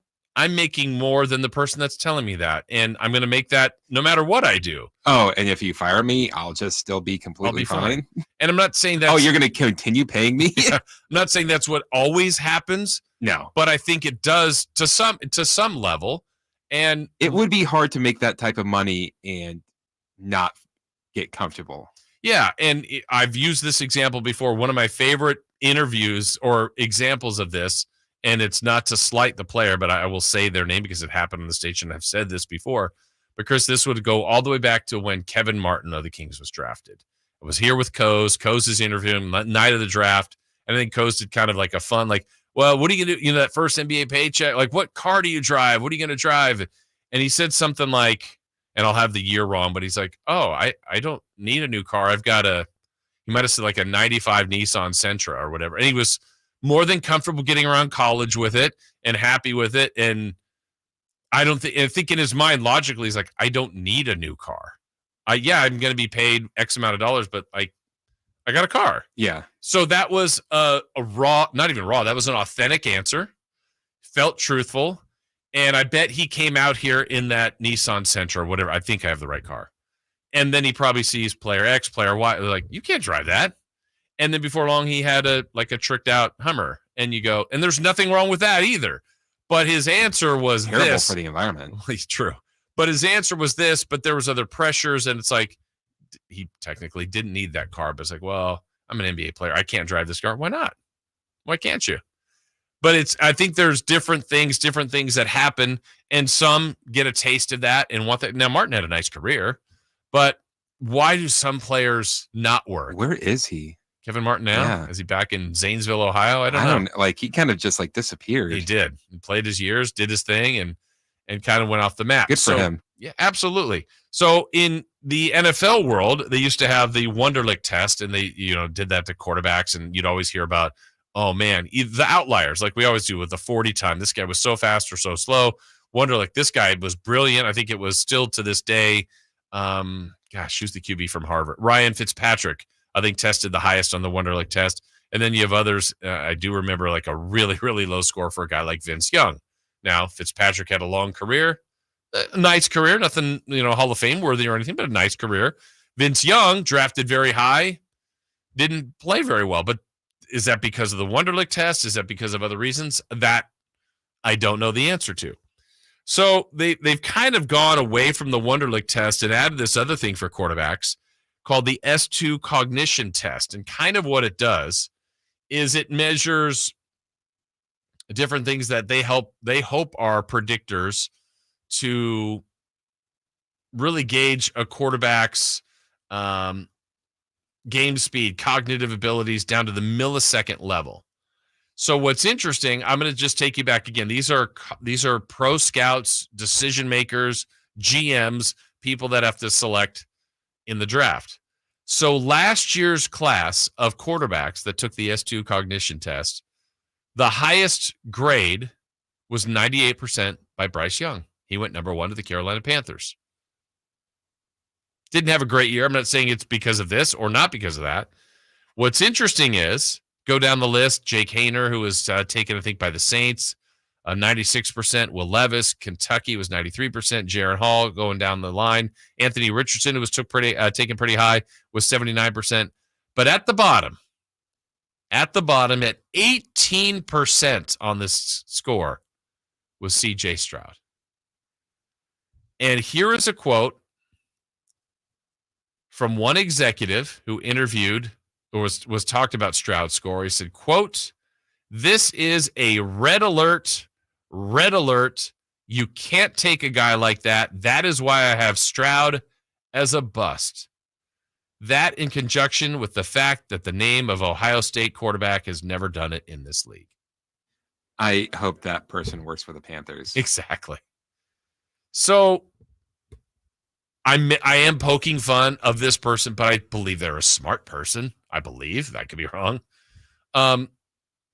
You can get caught up in, okay, I would want to be informed by this score, but it can't be an end-all be-all. I mean, C.J. Stroud was taken after Bryce Young, had an amazing rookie season. And look, his career still could go south, and maybe he peaked in his first year. I don't know where his career is going to go. But I guess, are we getting too much data? Are we not getting enough data? Which I don't think there is one thing that we can go, I see this player, like the way I do it is very, very unofficial. I'll watch a player go, I think they're going to be really good. That's it. I don't have any other knowledge. I don't know what their family background is, what their attitude is. To me, it's clearly the eyeball test in watching players play. So I have way less knowledge and information. I don't even know what my success level is. I've missed on plenty of people. But when you get that much info, Chris, I wonder sometimes if it's information overload. Well, the weird thing what she said about that statement was like, oh, no one from Ohio State has done it before. It's like, that sounds like something a fan would say. Exactly. I'm like thinking of someone just like, okay, I am just going to look at statistics and this, I'm just going to be playing by the numbers. I'm not going to be like, oh, Ohio State's never done it, so why would I do that? I mean, like, you would think that if you're just looking at the person, something would tell you besides what college they went to. Yeah, I mean, to me, I think also, like, what else can I do with them if I'm the decision maker in our organization? Can I coach up some of these areas that I think give me some pause? Now, if it's, you know, the things that you're looking for have to stand out. They've got to be competent in the position that they play, and you got to believe there's talent there. You know, you hope there's a good character there. To me, I mean, that's a tough one to coach through. But if you're checking enough boxes and you go, this guy has a weakness doing this, well, can my coaches coach that? Can we help improve that? We've said a lot about culture over the last couple of days. I believe the Miami Heat that are looking at these players are identifying something that they see, probably some, in my eye, is something related to character and work ethic, that they go, if you've got those things along with talent, you're our guy. You're a Heat player. And then they foster that and grow it. The thing I think about a lot when they're trying to pick a player is they always talk to the players' coaches, which they're going to know a lot more than anybody else. Yeah. But I never hear about talking to coaches that played against them. Like, I would want to say, like, hey, you had to defend this guy. Yeah. What did you see? Yeah. What did you prep for? Why was he so difficult in this game? Yeah. How were you able to actually, how are you the only coach that was able to stop him? Right. I think you could get I think you would get a lot of information instead of like a 40-yard dash. Yeah. I mean, again, I think you look at all that stuff. Apparently more and more head coaches aren't going to the combine. I mean, the GMs and they all have to do that, but you just, What's weird, it's become like an NFL, event now. It is. It's not about like really seeing the players. It's going and networking with people. Right. And I think that's maybe where those discussions are. What are you hearing? And I think you probably would have, like, if you and I were GMs, I mean, I would probably talk to you quite a bit and have trust in you because we have a relationship. Big mistake. I don't think Chris would lead me wrong. Wait, Chris, you did it again. Darn it, Verlon. But I think that it is a lot of networking there and fact finding and information. And then you get people that, I know that's got to happen. I mean, imagine this amongst GMs where if you and I are having talks and you're like, oh man, the guy, if I were picking number one, because I'm sure they do that. Like if I were the Bears and I would take this person. Yeah. And then, over time, there's like a mental Rolodex. Like, oh God, Chris said that person and they weren't very good. Or they were great. He was right again. That guy went 8th and he would have taken him number 1 and he was the best player in the draft. Like I'm sure they store that in, or their worst thoughts or worst misses. They've got to know all that That's stuff. another thing. As a draft comes up, like people stop paying attention to the draft boards. Yeah. Like that's another, the coaches, the GMs, they do not have a draft. They have their own draft board of what they see, but it doesn't match up to what ESPN, CBS, right, all of those different draft boards are. That's always one of my funny, I guess it's a pet peeve, because if someone on most draft boards is supposed to go 8th and they went 2nd, they're like, oh, they went way early to Mel Kiper's draft board. They went early on Mel Kiper. Like he's not drafting. You're getting that assessment. And from I think if you were to talk to opinion. Mel Kiper, he would say the same thing. Yeah, so it's like, or whatever, whoever NBA draft.com says this player should have gone 10th and they went 17th. Wow, what a steal. Is it?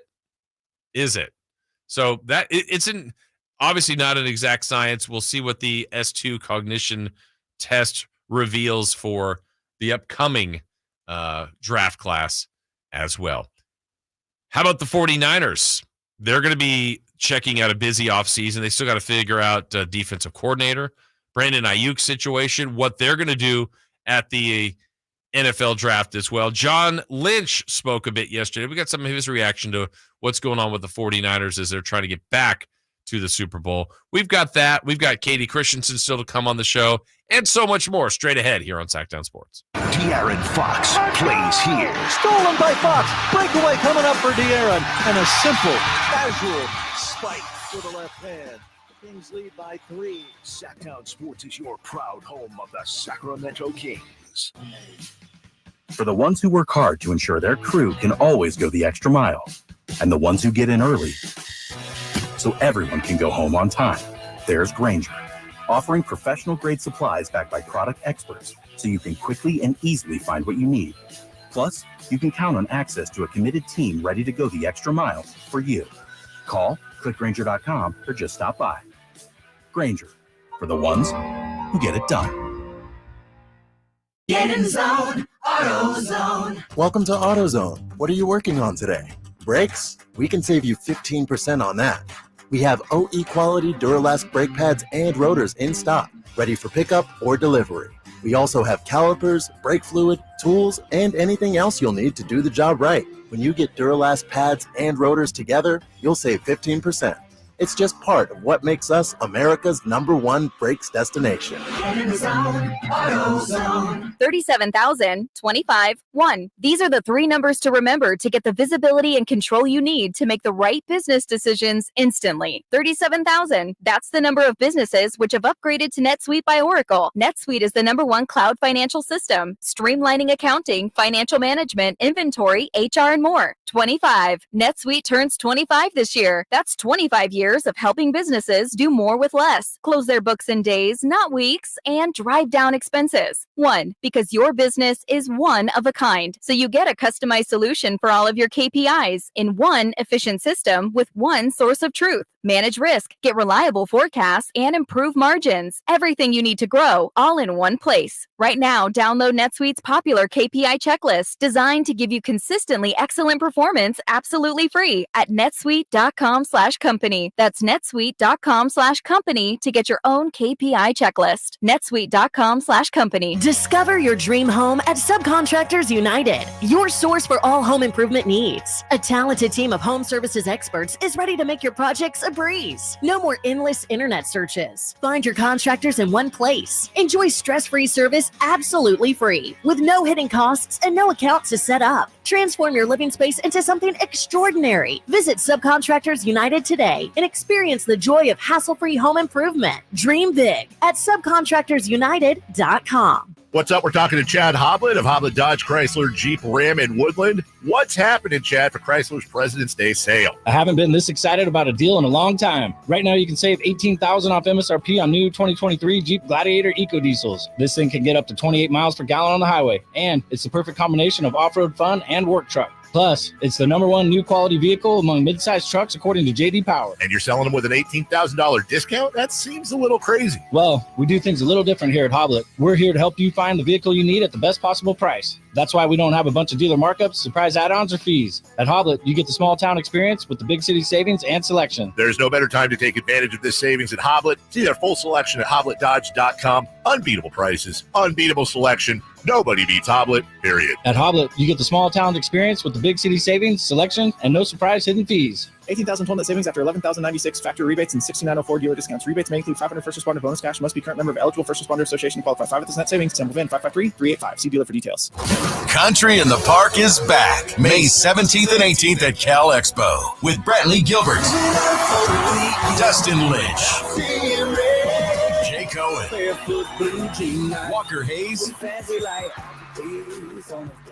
and more.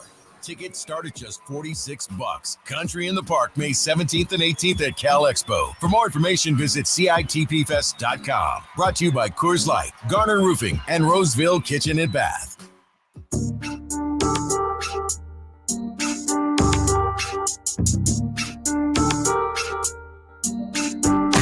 Carmichael Dave. He has very good sources, and he just kind of tells it as it is and gets to the point. Jason Ross. He has a lot of pretty smart things to say. He's good at what he does. On Sactown Sports.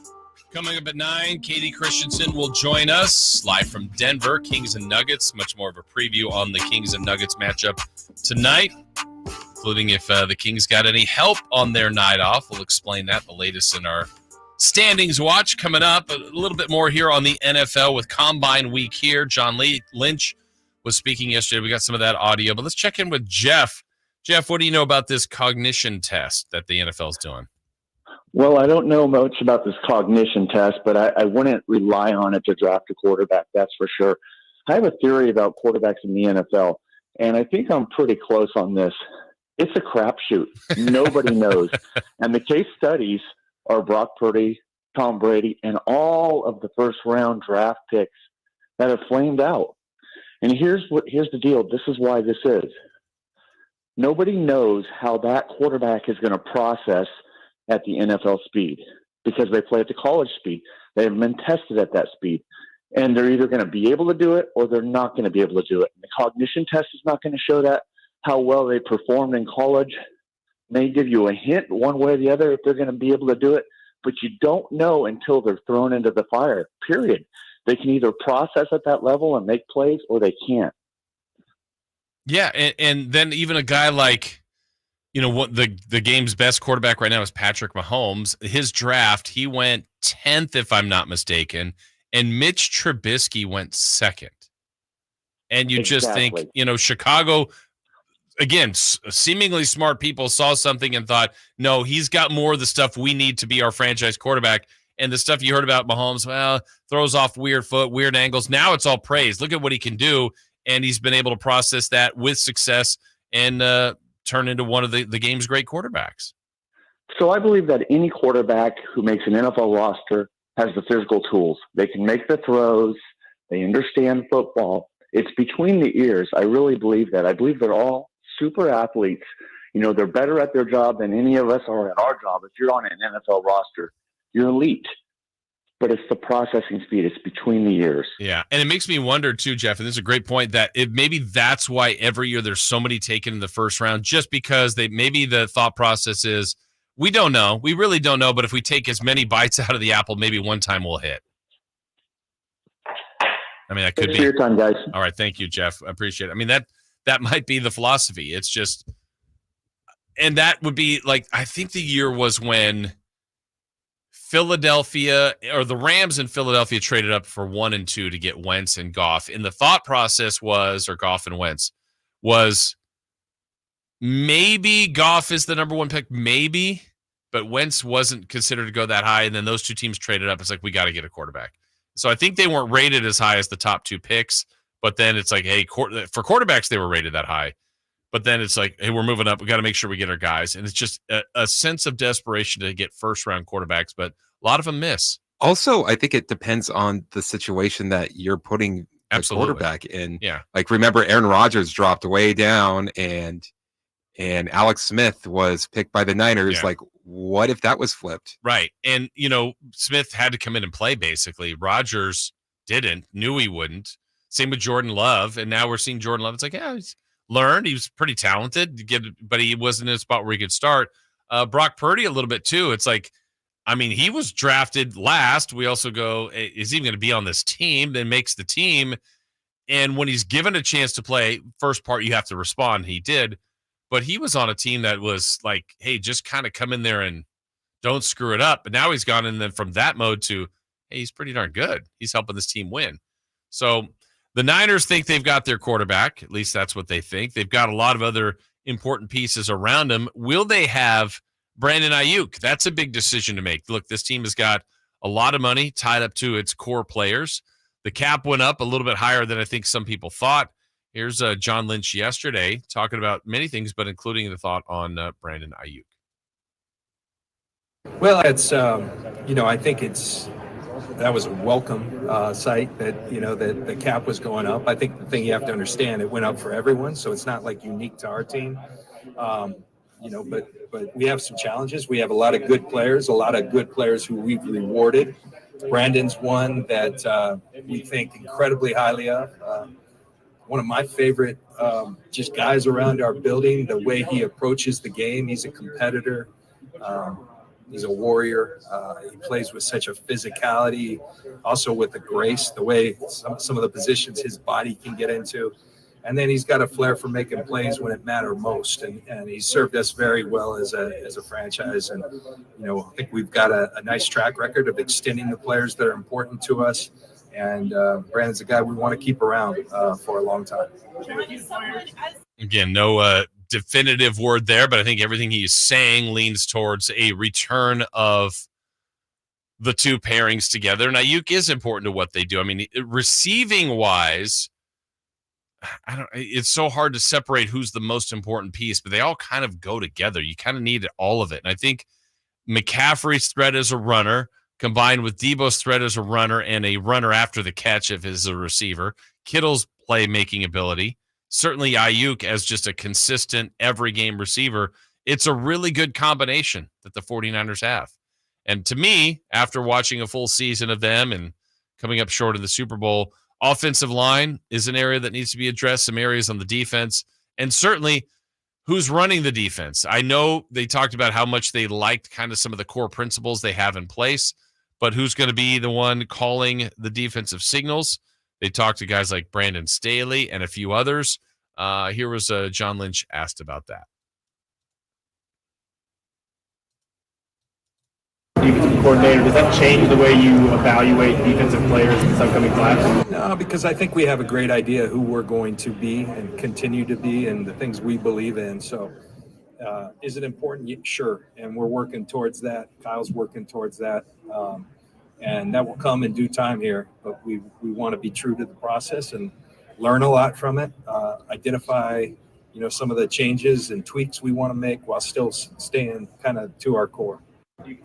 All right, so there's some thoughts from John Lynch. Again, this is as important time of year for the NFL. It's really making up the roster for the next run at it. And the 49ers have a lot of key pieces that will be back, but some others that need to be addressed. And we know the NFL more than any other sport. The last year's results almost have zero impact on the next season. Each season is its own entity. We have seen such a transformation in the standings year by year. And there's some teams that stick around. It's true, but those are more outliers, I would say. Like we say, every year there's at minimum 4 teams from the playoffs that made it that will not make it the next year. And a lot of times it's up to 6 and 7. And so if you've got that kind of turnover, it's amazing. But the Niners have a very, very good roster. They're well coached. They got to fill this defensive coordinator position.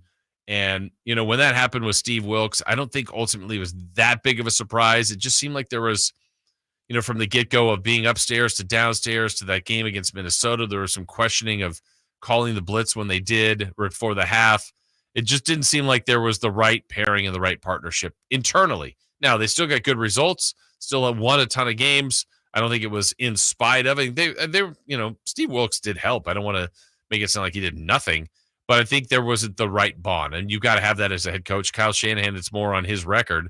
So he's like, look, I got to make a change. I want to make a change, and now it's important for him to get the right defensive coordinator. The previous two have gone on to be head coaches, so the Niners have a good track record. People are wanting to take away from what they have. They want to figure out what the secret sauce is. And if they could do that and take that to their organizations, they will do so. All right, coming up in the next hour here on the show, we're going to get into the Kings. Kings play the Nuggets tonight. We've got a preview of that. Also, we've got who's hot and who's not in the next hour. But when we come back, we'll do the very latest on the Western Conference standings, the results from last night, what helped the Kings, what hurt the Kings, and where is Sacramento right now in their quest to get back to the postseason. We've got that as we start the 8 o'clock hour coming up here on Sactown Sports. The Kings visit the defending champion Denver Nuggets tonight on Sactown Sports. And again, Fox pokes it away. Grabbed by Sabonis. Goes ahead. Fox runs under it. Goes for the two-hand flush. Catch the Kings and the Champs tonight at 6 on your home for Kings basketball, Sactown Sports. Tennis event of the year, the Netflix Slam, on March 3rd at 12:30 p.m. Pacific. Join 22-time Grand Slam champion and tennis legend Rafael Nadal as he takes on world number 2, Carlos Alcaraz, and witness a tennis showdown like never before. This live Netflix sports event promises unparalleled tennis action, so don't miss the thrill. Mark your calendars for March 3rd, 12:30 p.m. Pacific. It's Game, Set, Match on Netflix. Attorney Joe Cordell. Business owners and professionals face special challenges in divorce court. In addition to everything else going on, they have to contend with allegations that they are earning more than they are, coupled with claims on their business or practice itself. Clients with assets depend on their divorce lawyer's skills in these matters, and that's why it's so important to hire someone that has those skills. 500 Capitol Mall, Suite 2120, Sacramento, California, 95814. CordellCordell.com. Paid for by Cordell and Cordell. Sacramento weather is brought to you by Sacramento County Voter Registration and Elections. I'm Dirk Verdorn in the KCRA3 Weather Center, and it looks like it's going to be a nice day today. Expect to have temperatures warming up into the mid to upper 60s under mostly sunny skies with winds anywhere from 5 to 10 miles per hour. Get the latest forecast on the KCRA3 News and the KCRA3 app. The next election is March 5th. Vote centers open February 24th. Remember to vote early and avoid the lines. Learn more at elections.saccounty.gov or call toll-free 762-8019. Hey, it's Carmichael Dave. I got good news. The American Energy Heat and Air $0 HVAC diagnostic has been extended to February 29th. That's right. It expired at the end of January, but want to give you all an opportunity who missed out to get in. It's a $99 value. All right, it's $100, and right now it's free. I don't know how much easier I can pitch that. Normally $100, now $0. Let the American Energy team test your system, your connections, and all the moving parts of that system to make sure it's functioning properly. And you know who's going to be coming to your home? A group of people that have an A+ rating with the Better Business Bureau. A group of folks that have been making the greater Sacramento area proud since 1981. $0 HVAC diagnostic. Normally a $100 value right now at American Energy Heat and Air. Go to AmericanEnergyAir.com or call them to make your appointment, 916-520-9990. At Elk Grove Honda, not only do we have a great selection of pre-owned certified cars at very fair prices, but every one of our pre-owned automobiles are treated with kid gloves with a 182-point inspection that covers everything from unibody to tires to brakes and engine filters. Then our certified cars receive a mobile oil change and fresh fill-up with full synthetic mobile oil. We know you have lots of choices of where to purchase your next car. Come to Elk Grove Honda, home of the 182-point inspection and mobile oil change. We're in the Elk Grove Auto Mall, Highway 99 at Elk Grove Boulevard. For a precision-crafted performance, the decision is easy. A new Acura from Acura of Stockton. Get the driving experience you've been waiting for in a new Acura. Get the best selection and customer service you deserve from Acura of Stockton. Shop in person or use our online express store at AcuraofStockton.com. Acura of Stockton will buy your trade, even if you don't buy from us. Don't settle for less than precision-crafted performance of a new Acura from Acura of Stockton and AcuraofStockton.com.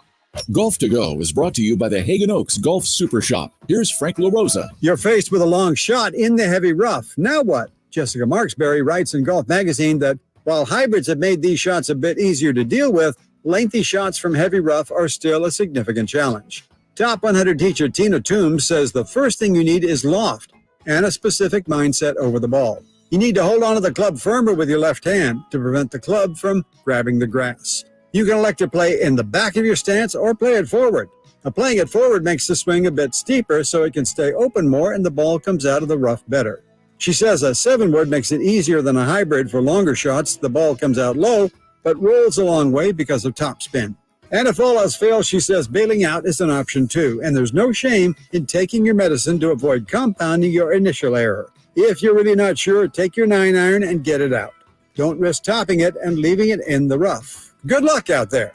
That's your Golf to Go. I'm Frank LaRosa. This segment is brought to you by Subcontractors United, your source for all home improvement needs. Dream big at subcontractorsunited.com. From the Power Business Technology Toshiba Studios. Your home for Kings basketball for over 25 seasons. No look, Bibby to Weber, down the lane, flying jam. There's your play of the night right there. It's inside is Sabonis, a two-hand rip, a brilliant pass from De'Aaron Fox. KHTKAM Sacramento, KYMX HD2 Sacramento. Sactown Sports.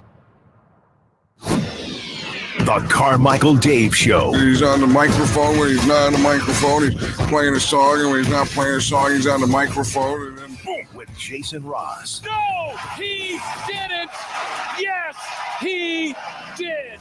Call or text at 916-339-1140. It's the Carmichael Dave Show with Jason Ross on Sactown Sports. All right, Keithy Christensen will join us 1 hour from now. Jason Ross, Christopher Lott hanging out here this morning. No Carmichael Dave with us today as we roll right along. Chris, I got to bring this up to you before we get to our segment here, talking a little bit about the Kings and last night in the NBA. You've been in radio, 15, 16 years or so? Something like that? 2003. Oh, wow. 21 years. 21 years. Okay, so yeah, and I'm coming up on I guess I'm at 30 of doing this. Loser. Maybe even go back to college. You go a little bit more counting. Oh, if you go back to college. Started. 23. 23, yeah. So I'm in the 30 plus now. And there's something that I've never, and I like this, that it's this way, but it still hasn't changed, this feeling. So I have always felt like in this case, I'm looking at you and talking to you. I realize there are more people out there. It's probably changed a little bit with the dynamic with YouTube, and you see the chat, and so you know there's people there. But the second someone tells me they're listening, it's like, oh, I now feel like I'm talking to them. Does that happen? Because there's someone I would say that texted me that I was very surprised, that texted me during the break of prominence, that I was like, Kelly wow. Brothers. What's that? Kelly Brothers. No, I'll tell you in the break. I don't want to say who it was, but like people would know if I said who it was, but like they're listening and they said very nice things. And I thought, wow. Sometimes I never take it that way. I just like, look, we're trying to do the show, trying to be informative, entertaining, get our opinions out there, all that kind of stuff. Read text, all that, just try to take it all in. But sometimes when someone tells you that, I don't know if you internally are a little bit different when you know someone tells you they're listening, if that makes sense. I think you know me pretty well that I don't change. No, and I'm not saying I don't think I know I'm what you're talking about either. Maybe it's like an internal thing. Like I'm going to try to do it the same way. Like, but you go, oh wow, or maybe I feel like I'm talking to them now, as opposed to talking to all of you. But I don't even know, like when I'm sitting across from Dave or from you, or if Styles and Watkins are here, I'm trying to talk to you guys because that's where it's narrowed in. But then, it just branches out and you're also including everybody else. But it's different when you know someone is listening, or if you get a text during a game or oh, that was funny. Like, oh, you heard that. Or when you hear it later, like I heard you last week, that's different than when I'm listening now. And you're like, the thing I always get scared about is my mom will say like, oh, I heard you on the show the other day. I'm like, oh no, what did I say? Yeah. And then the one, I've said this story before, the one that I was like, I think it was really early on when I started, and it just blew my mind. I was Grant's producer, trying to get Peter King on his show. And I got him booked, and and I was like, hey, Peter, this is Jason Ross, blah, blah, blah. And he's like, oh, Jason, good to talk to you. He goes, I heard you this weekend. And I'm thinking, wait, what? No. And I was thinking, you've got the wrong person. He goes, no, weren't you on a show? And he was like, he didn't remember the title of the show, but I was on a show years ago here called The Sports Dudes on the weekend with Matt Ivy. Sports with dudes. And he's like, no, I was out in, I think he said Rockland at Niners camp because I heard you and your partner. I'm like, oh, wow. Oh my gosh, Peter, and I'm thinking, oh my gosh, Peter King was listening. Wait, what did we say? Were we embarrassing? Were we good? Were we bad? Oh no, Peter King remembered. Did he remember for the right thing, for the wrong thing? And you start to get in your head. But anyway, appreciate all of you out there that are listening and sending messages for sure. That is very, very nice. So last night in the NBA, did the Kings get what they needed? Well, not entirely, as we continue to do our standings watch in the Western Conference. Still, Sacramento Kings, to some extent, can control their own destiny. I always like it when the path is a little bit easier, if it can be.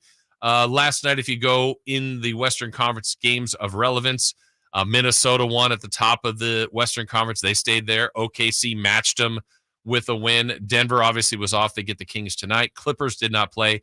The Pelicans moved into fifth place by themselves with a win. I would say a bit of a surprise because they went into New York and played the Knicks, who have been playing well, but they didn't have a couple of their key players, so they took advantage of that opportunity. The Suns had the day off. They stay isolated in sixth. The Kings began the day tied for seventh with the Dallas Mavericks, but Dallas, if you don't know by now, had this heartbreaker against them. In this situation, you can't have anybody get an easy shot. Kleber has that tip by Mobley, but Doncic gets it back. Doncic dumps inside Washington, puts it in. 2 seconds left. The Cavs are out of timeouts. They have to go 94 feet. Strus from midcourt. Oh! Do you believe this? Whoa! My goodness. Max Strus from midcourt has won it for the Cavaliers. The Cavaliers calling up heaven for the prayer in his answer. Love that call. What an amazing shot by Max Strus, a dagger thrown at the Dallas Mavericks. So what that did last night was drop Dallas a half game below the Kings. So the Kings, as we speak, by themselves in the 7 seed, a half game ahead of Dallas, a half game behind Phoenix. The Warriors won again. They are now tied with the Lakers for the 9th spot, but by percentage points, they go ahead with the 30-27 record. The Lakers are 31-28. And so that's a look at the top 10 in the Western Conference. So as we always do now in the Western Conference top 10, we gave you the standings. What would it look like if the postseason were to begin today, or at least the play-in season? That's where the Kings would be. The Kings are still in the same spot as they were yesterday. They would be the 7, though. They would host the 8, which would be Dallas in a 1-game play-in. If the Kings were to win, they would get OKC as a 7-2 matchup. If they were to lose, they would also host the 2nd game of the play-in, and that would be against the Golden State Warriors, Los Angeles Lakers winner. Again, that's a path for fans, and maybe for, I don't even know if the Kings would say they would want this, not the Kings, but the those that sell tickets and opportunities to have 2 more home games. They would probably some part find the silver lining in that. I don't like the risk reward there. Too scary for me, because you have 2 bad days, you're gone. And you could have a season well above 500, a season that had some promise in it, had some frustration in it, and you could be out. So they got to avoid that situation. So all that being said, tonight we'll have a little bit later what to watch as far as how the impact of tonight's game can impact the standings. But the tiers are still kind of established here, as the Clippers are now 3 back of Minnesota and OKC. Denver is 2 back, but that's the top 4. Those are all the teams that are tracking home court advantage in the Western Conference. The next tier I'm still calling 5 through 8, and that is New Orleans, Phoenix, Sacramento, and Dallas, though the Lakers and Warriors are pushing. They're getting a little bit closer to that tier, and behind them, there's distance now. The Jazz are 4 back of the Lakers. The Rockets are 5.5, and then past that, it's not happening for Memphis, for Portland, and San Antonio. I mean, you start to look at win-losses in the West from the outside the top 10. The Jazz have only lost their last game. The Rockets 2 in a row. The Grizzlies 2 in a row. Blazers 9 in a row. Spurs have lost their last 5. You look at the top of the West, there's Denver winners of 3 straight, OKC 6 in a row, and Minnesota 2 in a row. It's going to be a lot on the head-to-heads the rest of the way. A lot for the Kings on their matchups, and what they do the rest of this week is tough, with Denver tonight and Minnesota on Friday. So we'll get into a little bit more of that later too this hour, or next hour, I should say, when we talk with Katie Christensen, the Kings television analyst, and when we preview tonight's matchup with the Kings and Nuggets. But again, back to what's important in the standings watch. You've got to take care of your own business first.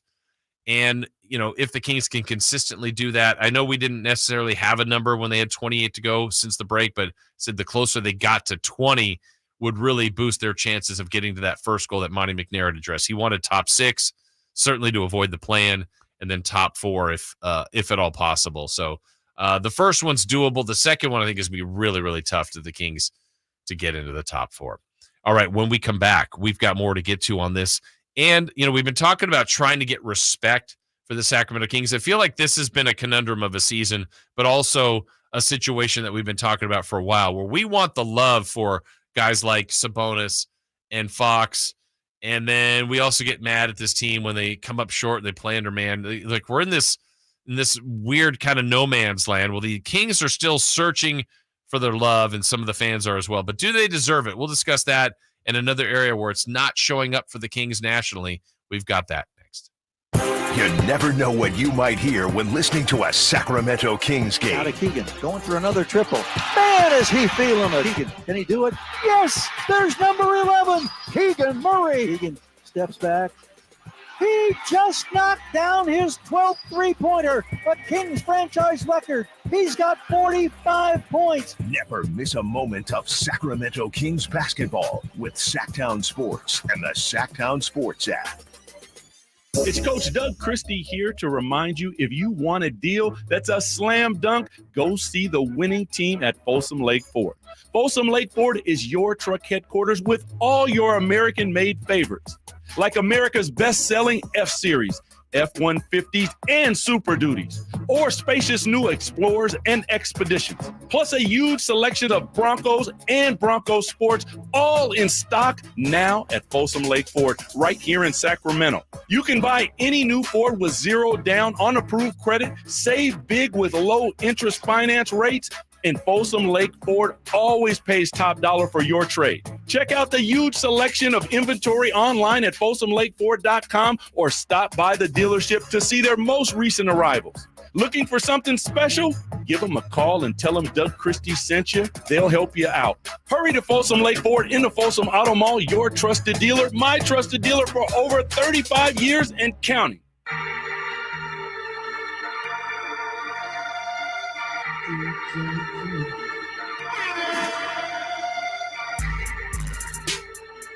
They bleed black and purple.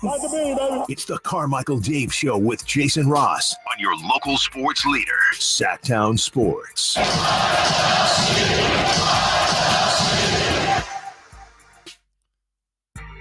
I was saying to start the last segment, I always appreciate everyone that's out there that's listening and tells me they're listening to, sometimes on our text, our YouTube, or my own personal chat line. So, and I deemed them someone of prominence that was listening. Would you agree? As I told you who that was? Yes, agreed. And he's trying to run the country, and he's texting you. Well, you never know. And then my brother chimes in. Thank you for saying I'm someone of prominence. Of course he is. But that's not who I was referring to. But he is someone of prominence.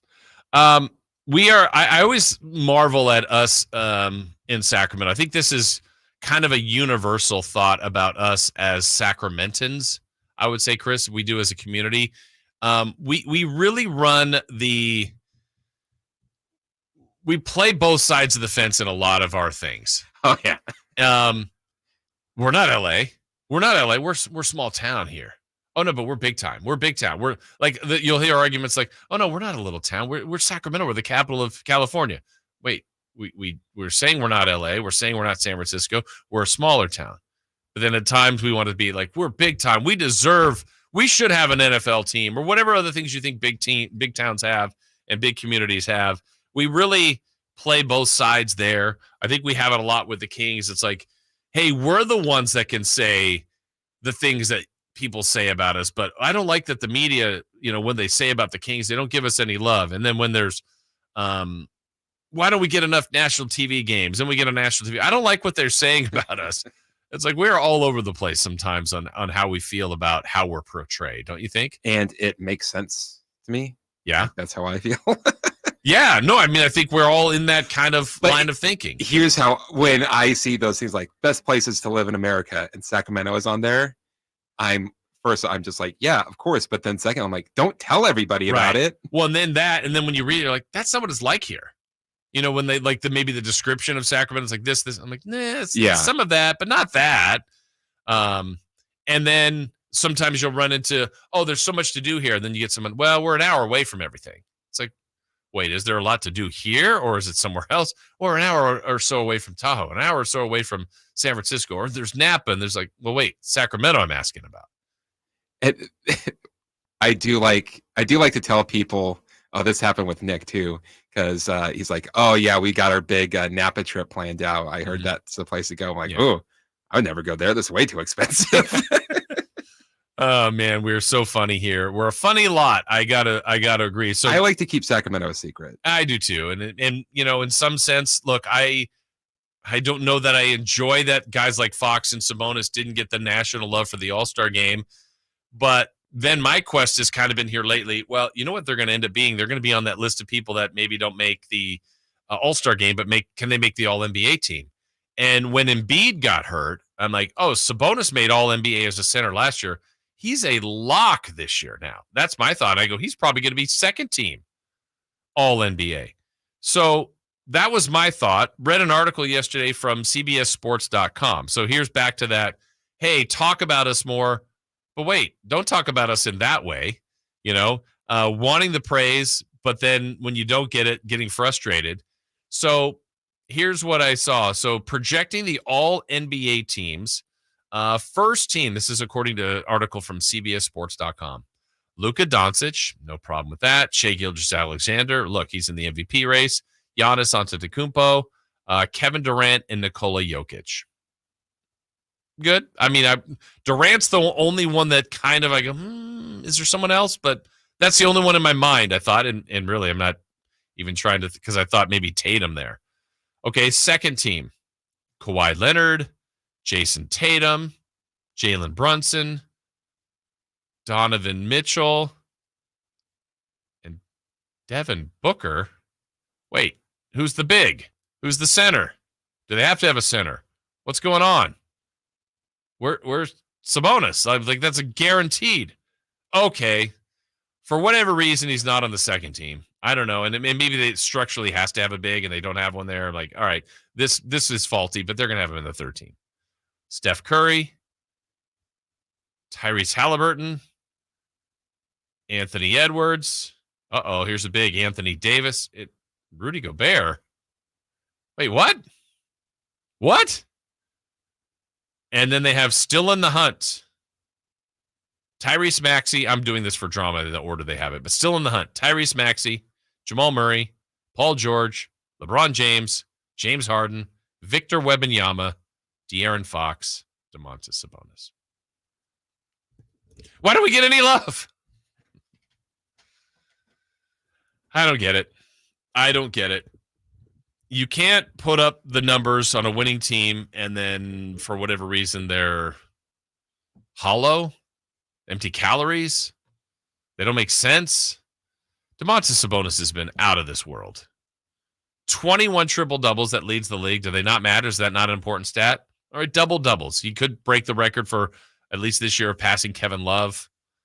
Leading the league in rebounding. Top 5 in assists. Scoring, everybody's too enamored with just scoring. So if the negative would be on Domantas Sabonis, if there's a negative, I think he's in the top 50 in scoring. Well, there was a time, I think about 10 years ago, where there was about 10 to 12 players that scored more than 20 a game. Sabonis is over 20 a game, and he's like 50th. That's how much scoring has changed. But he's not getting 8 a game. Still getting 20. That's a number that used to have a little bit more significance to it. So to me, and maybe when it's structured out and they're kind of lined up with, two in the conventional way, 2 guards and 3 bigs, or 2 guards, 2 forwards and a center, I think he's in for sure. But we'll see. But it's one of those things that I feel is so funny about this area, about this market. And I don't know, you've been other places, Chris. I guess I'd have to spend longer time in other markets, but really I grew up in Los Angeles and don't remember it having an inferiority complex at all.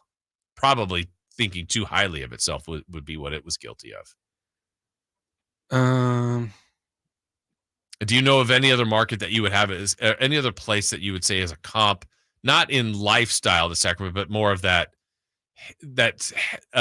straddles the line of big city, small city kind of feel? Well, I would say Cincinnati felt like Sacramento. Mm-hmm. In what way? In that it's kind of like it's got like its downtown area, it's spread out, and like the idea of it is there's a lot to do around it. Yeah. That you're in Cincinnati. Like the Cincinnati airport is in Kentucky. Uh-huh. So it's one of those things like, oh, you're in Cincinnati, you need to go to Kentucky and do this. Yeah. Oh, you need to go up north to Ohio and do this type of thing. Okay. And I don't know how they feel as a community. I mean, they've got professional sports there. They've got some teams and other things to do, obviously. And that's really because like their downtown, I would say, is smaller than Sacramento. Is it? And they've got like 2 huge stadiums, Yes. like right in the middle of it. Yeah. And it's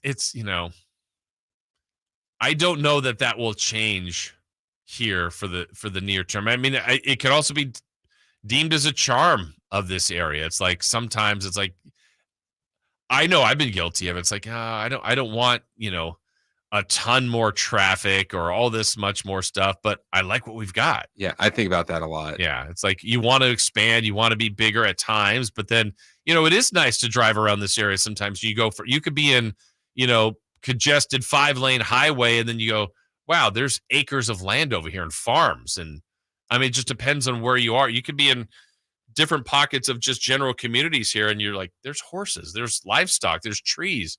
And then it's like, man, there's skyscrapers and buildings. And I mean, it's not that far separated here. And that is pretty unique to here. And that used to be the thought when the arena was out at Arco and people would fly into the airport, and it's like, oh, it's just a cow town, because people would see cows and livestock and on their drive to the airport. Like you wouldn't be going to Sacramento. Yeah. But now, I mean, even the drive to the airport, if you think about that, there's a lot more houses through that Natomas area, and even more stuff is growing out by the airport. Yeah. And it's interesting. You actually see a lot of writers. They've got like places in Sacramento, Mm-hmm. and it's like kind of, I'm trying to think of if I should say it.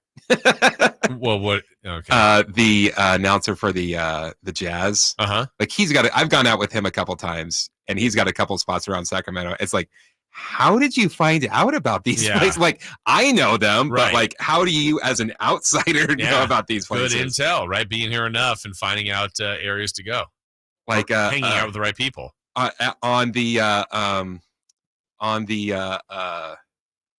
With Alan Stiles and Chris Watkins out at the Super Bowl. Kevin Blackenstone's out. He's like one of his favorite places. Oh, one of my favorite places is Maya Well. And I'm like, how do you know about that place? I mean, it was one that that was, to me, felt random, but yeah, that was really good intel, right? Yeah, but then you'll get these, and then you'll see like people on Twitter like, oh, Sacramento is just the absolute worst place for people to go to. It's like, well, you're not looking anyplace. Yeah, and I don't know this in formally, but I have heard that from other NBA. Like, I don't think Sacramento rates that highly amongst other NBA people traveling here. It's like, oh, Sacramento's not my favorite. We've got to be better than Oklahoma City, Indianapolis. Yeah, I don't know. I think some of those people have done more of the exploring, maybe, and I don't know. It's just we'll keep it as we've got it. This is where we are. We love it. We absolutely love it. But as far as those guys, Fox and Sabonis still getting their love, just keep going, keep pushing, and they could still end up having the last laugh here. All right, tonight those guys are going to be in action tonight in Denver against the Nuggets. They are trying to go 4-0. We'll look back at the previous 3 matchups, how it's gone so well for the Kings. Part of the reason, though, it's gone so well is Sacramento's been able to face this team when they haven't been completely healthy. The news tonight looks like Denver's completely healthy. There is a little bit of a question mark with De'Aaron Fox. We'll address that. More to come, as well as who's hot, who's not. 3 in the key for Kings and Nuggets, some predictions on that game. That is all straight ahead here on your home of the Kings, Sactown Sports. Subscribe to Sactown Sports on YouTube and watch the Carmichael Dave Show with Jason Ross, Stiles and Watkins, and the Drive Guys. Live Monday through Friday from 6 to 6. Plus view archive shows and exclusive content. Subscribe at youtube.com/Sactown Sports. Meet Cheryl. Hey. She's on vacation and lost in the moment. Unfortunately, so is her Chase debit card. It's got to be somewhere. Maybe she lost it at salsa night. These skirts should have pockets. Or maybe she lost it at Pilates. 3 and 2 and... But she's not worried. With the Chase mobile app, she can lock her card till it turns up. Tools that help protect. One bank that puts you in control. Visit chase.com/checking. Chase, make more of what's yours. Chase mobile app is available for select mobile devices. Message and data rates may apply. JP Morgan Chase Bank, N.A. member FDIC. And now another no-brainer money-saving tip from Progressive. Marcus, what happened? I was changing my oil and I spilled some on the floor. Oh, well, use these $50 bills to wipe it up. Perfect. Got any more? Yeah, take a couple hundred. Stop. Instead of using money, use an old rag. And here's a better tip from Progressive on how not to waste money. Don't pay too much for car insurance. Drivers who switch and save could save hundreds. Progressive Casualty Insurance Company and affiliates. Potential savings will vary. Not available in all states. Kevin Lewis of National Garage Door. Whether you need to repair a broken spring, install a new opener, or buy a quality Rainer door, National Garage Door is here for you. Call us today to see how we can transform your house with a new garage door. 638-4554 National Garage Door. Hagen Oaks is introducing the newly designed Callaway Chrome Tour line of golf balls, offering outstanding tour performance. From cover to core, Chrome Tour is the new gold standard tour ball for players who want the best in distance and feel. Chrome Tour is engineered for outstanding performance with exceptional speed, consistent flight, incredible spin, and greenside control. Ask about the full line of Callaway Chrome Tour golf balls at the Hagen Oaks Golf Super Shop, the #1 choice for golfers everywhere. Fulton Avenue at the Cap City Freeway or online at hagenoaks.com. Welcome to the President's Day sale, happening now at Northern California's #1 Honda dealer, Stockton Honda. Celebrate with us and get huge savings on our giant selection. Whether you're shopping new or pre-owned, Stockton Honda has the selection and savings. Plus, get top dollar for your trade. Anytime, anywhere, it's all here. StocktonHonda.com. #1 claims based on 2023 total new and Honda certified pre-owned vehicle car sales from American Honda Motor Company. Sold on report. 1 ticket, 2 shows, the Sacramento Boat Show and Off-Road Exposition, plus the Big RV Show. Multiple dealers discounting all the best brands. Hundreds of wakeboard boats, travel trailers, pontoon boats, fifth wheel, personal watercraft and ATVs, toy haulers, fishing boats, motorhomes, and more. One massive event, the Sacramento Boat Show and Off-Road Exposition, plus the Big RV Show. March 7th through 10th. Find discounts at 2hugeshows.com. Guys, want to lose weight, improve your performance, and increase your drive? Book your free T-check and free exam at Revive Men's Health Sacramento. Now also offering affordable, cutting-edge weight loss medications. Call 916-277-8599 or visit ReviveMen'sHealth.com. What's up? As always, we're talking to Chad Hoblet of Hoblet Dodge Chrysler Jeep Ram in Woodland. Chad, what's happening for Chrysler's President's Day sale? It's the biggest savings we've had in years on new heavy-duty Ram trucks. Right now, you can save up to $17,000 off MSRP on new 2024 Ram 2500 Laramie Crew Cab 4x4s. And yes, I said 2024s. Plus, we have Northern California's largest selection of Ram trucks with over 500 available. So you're sure to find your new Ram truck waiting at the Hoblet Ram Truck Center. $17,000 off MSRP on the brand new 2024s is a big deal. How'd you pull that off? Hoblet is California's #1 Ram truck dealer and #3 in the nation, which means we have the best selection of the trucks you need at the best prices. No one has a better selection of heavy-duty Ram trucks west of the Mississippi. Plus, when you shop at Hoblet, you're not just a customer, you're family. Hoblet Dodge, the small-town dealer with big city savings and selection. Start your search at HobletDodge.com. Unbeatable prices, unbeatable selection. Nobody beats Hoblet, period. 17,000 full net savings after 11,379 factory rebates and 5621 dealer discounts. Rebates may include 1,000 case construction rebate. Must have purchased eligible case equipment to qualify and 500 first responder bonus cash. Must be current member of eligible first responder association. Private net savings. Sample VIN 221743.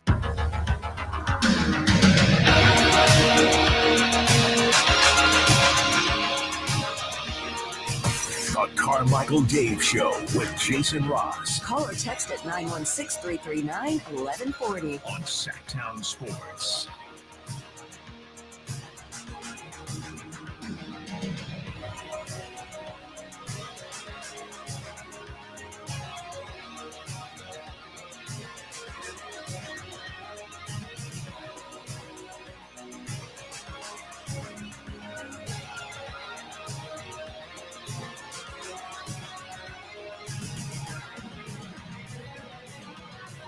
this will be a case where Sacramento advances to the front court, far side of the floor. Harrison Barnes simply has to find a guy in a white uniform. He does so to Sabonis. The horn sounds, and this one is over. In most improbable fashion, the Sacramento Kings, on the second night of a back-to-back, where they've struggled mightily this season, rise from the ashes at a night when they couldn't shoot 40% to save their soul, on a night when they scored only 16 points in the first quarter. They only had 36 points at the half. It was just a crazy night for Sacramento, and they walk off the floor, closing the game on a 13-5 run. The last 10 points scored by De'Aaron Fox, and the Kings get the victory. 102-98 is the final. Yeah, Sacramento, arguably one of their more impressive wins, the one right before the All-Star break. That was the G-Man on the call. You'll be able to hear him tonight when the Kings take on the Nuggets, looking for the season sweep of Denver. So 3-0 against the champs. That has been impressive.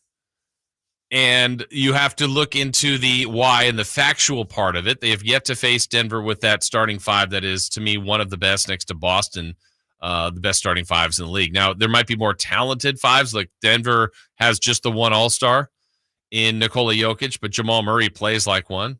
Gordon is the perfect complementary piece. Porter's a young, nice player, and KCP fits in like that. That rounds out what they need for their five. And the last two times they've played Denver, they haven't had Kentavious Caldwell-Pope. One of them, they didn't have Jamal Murray. One of them, they didn't have Michael Porter Jr.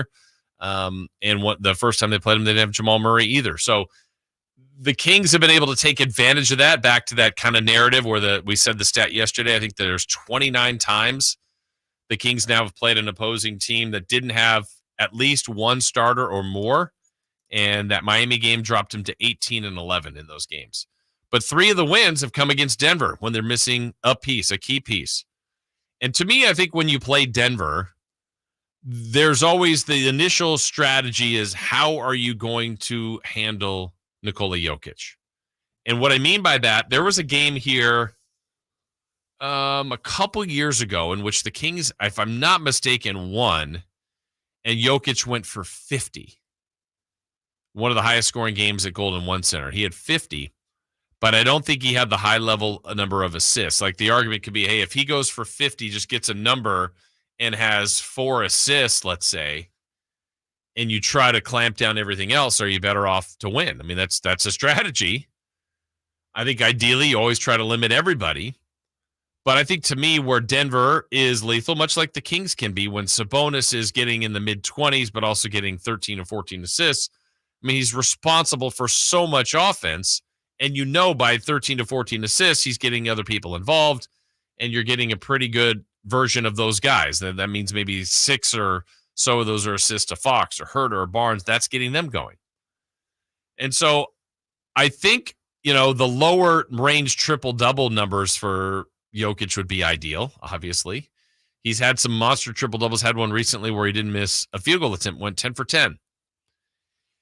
Sabonis has been able to score on him. He doesn't stop him very well, which we've known the entire league doesn't either. But I think the less of that dunker spot in kind of breaking down the defense in the paint of Aaron Gordon, limiting Michael Porter's threes and KCP's threes, and doing the best you can on Jamal Murray has to be the thought process in this one. I mean, again, this team is good in a wide variety of ways. And they are fully healthy tonight. And to me, when I look at Denver, obviously now I've seen a team that has won the championship last year, a team that has been prepping for that the last couple of years and just kind of going and coming up short. And to their credit, I say this every time the Kings play Denver, they decided to stick with it for the most part, right? The main core group, and really the core, I guess, is Porter, Murray, and Jokic. Now, since time, they've added Gordon and other pieces around KCP and so on and so forth. But they've had other versions of that core with other players, and it's come up short. But where I compliment Denver is they decided as an organization to kind of stick with that and stick with Michael Malone. There are other teams that would have let go and fired Michael Malone. I'm glad they didn't. Personally, a huge fan of him. I think he's a wonderful coach, good guy. I root for Michael Malone. Rooted for him last year in the finals. I actually liked the Miami Heat, too. That was a final that I didn't have a dog in the fight and actually liked both teams. But I was rooting more so for Denver to get their first title, rooting for Michael Malone to get that. And I was appreciating what Miami had to offer and how they got there. So I appreciated that last year. But now when I look at Denver, is a team that stayed committed to it, now knows they can win a title. They've got a unguardable talent in Nikola Jokic, and as long as he's on the floor, they have every opportunity to win. That starting five is great. Their weakness, if they have one, I would say is their bench depth. And in some of the wins the Kings have had, the bench has been able to take advantage of Denver and really, really dominate. Now, it's going to be more of a fair fight now, bench for bench, now that you're not moving a couple of bench guys into the starting lineup for Denver. So that's where it's going to be a little more evened out tonight. That'll be something to follow, something to see what the Kings bench of Lyles, Mitchell, Monk, those kind of guys can do against Denver's. What I perceive is a little bit of a lack of depth. It's actually a very young bench. That's probably the more fair way to put it. They lost some experienced guys along the way in their title run. But the difference in the last time they played, you heard the G-Man's final call coming out of the break there. Kings, it was just kind of a slog through early on. They weren't playing great, couldn't shoot well, but Denver didn't put them away. It stayed close, and then actually De'Aaron Fox took over the game.